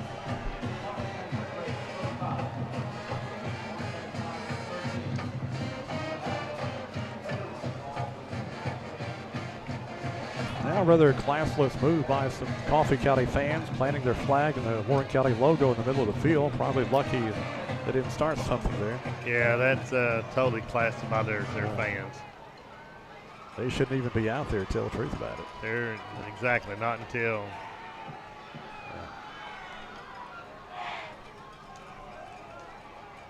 A little taunting going on there. All right, your final score, Coffee County 35, Warren County 13. We'll come back and wrap it up from Nunley Stadium in just a moment.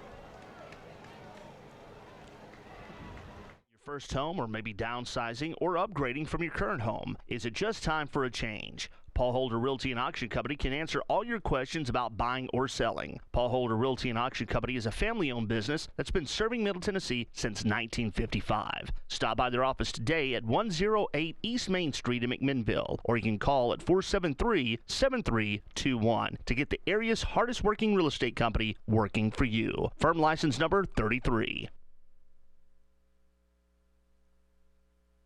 Maybe you're planning that dream vacation in the next few months. Kristen, Stephanie, Amanda, and Linda are the experts you need to help you with your lending needs. Whether it's extra money for that unexpected emergency or just some extra cash, Tennessee Credit can help you. Don't forget, you receive $50 when you refer a new client. So stop by and visit the friendly staff at Tennessee Credit, 480 North Chancery Street, or call 507-0111. When you need to pick out that perfect diamond, you need a jeweler that can help make the choice easy and enjoyable. You need the experts at Diamond Jewelry, located at 117 West Main Street in historic downtown McMinnville. Diamond Jewelry has been the name you can trust since 1960. Hi folks, this is David Mason Simpson. On behalf of myself and my family, I would like to take this opportunity to thank you for allowing DM Simpson Realtors and Auctioneers to serve your real estate and auction needs. I also wanted to welcome you to come by and visit our new office at 303 West Main Street in McMinnville. If you don't have time to visit, you can find us online at dmsimpson.com or give us a call at 473-LAND. Remember, we're the friendly folks selling Middle Tennessee and beyond. What on earth? Now, honey, before you get mad, think about all the money we'll be saving on groceries by starting a farm. Oh dear, who has time for that? It's so much easier to save money with Save-A-Lot. This week at Save-A-Lot, whole boneless pork loin, $1.59 a pound. White seedless grapes, $1.29 a pound. Yellow onions, 3-pound bag, $1.49. Pepsi products in the 2-liter bottle, 89 cents. Save-A-Lot in McMinnville, Smithville, and Murfreesboro. Visit save-a-lot.com. Save-A-Lot, savings made easy.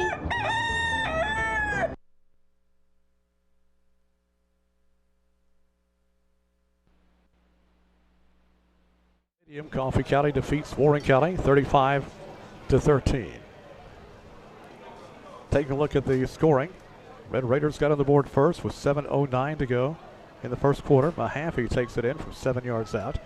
Kick by Haycock makes it 7-0. The Pioneers would get on the board with 6 minutes to go in the first quarter. Eric Haywood scores on a 71-yard run. Point after attempt was missed, and it's 7-6.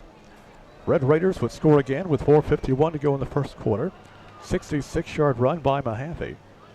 Kick by Haycock makes it 14-6. Also in the first quarter, 3:23 to go. A 32-yard run by Pittman. Kick by Haycock makes it 21-6. As the score at the end of the first quarter. Warren County would score with 4:21 to go in the second. Eric Haywood with a 45-yard run. Kick by Curtis makes it 21-13. And that was our halftime score. 1:53 to go in the third. It is Pittman connecting with Bryant on a 25-yard touchdown pass. Kick by Haycock makes it 28-13. And they would score again with 2:23 to go in the fourth. Haney this time, an 11-yard touchdown run. Kick by Haycock makes it 35-13. Some other numbers. First downs, Warren County with 6. Red Raiders with 14. Turnovers, 1 fumble in the game. Fumble by Warren County. Penalty yardage for Warren County, 6 penalties for 45 yards. Red Raiders, 6 penalties for 55 yards.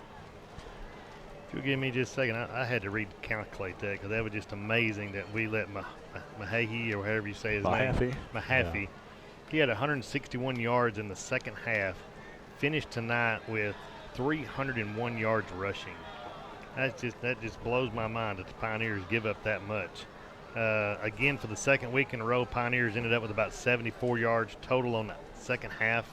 It just seemed like second half football, Warren County's we're getting out coached at halftime or something, that we just cannot put it 2 and 2 together, and we just blown off the field. Total for tonight for Warren County was only 239 yards. Total tonight for Coffee County with the 125-yard pass, and they had 388 yards rushing tonight. Wow. Just gashing us. They ended up with 413 total yards tonight. It just amazes me the tackling, lack of tackling tonight from Warren County, but it was not a good show for us for sure. Big night for Coffee County as they pick up their first win. That kid had 150 yards rushing through the first 3 games of the season, and ends up with 301 tonight. Yeah. Had a career 9 tonight, that's for sure. Again, it was Pittman and Mahaffey doing just about all the damage for the Red Raiders tonight.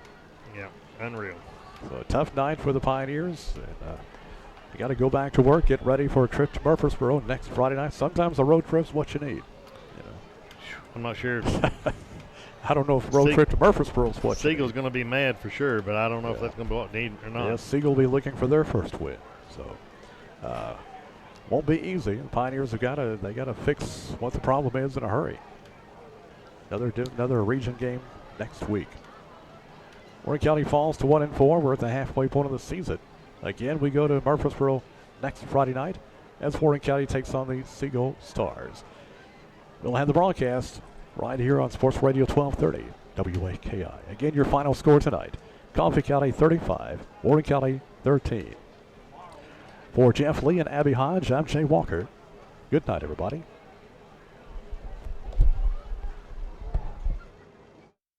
is a very personal decision, one that most families will be faced with at some point. Whether you would like to make pre-arrangements for yourself or you're in need of immediate services for a deceased family member, you can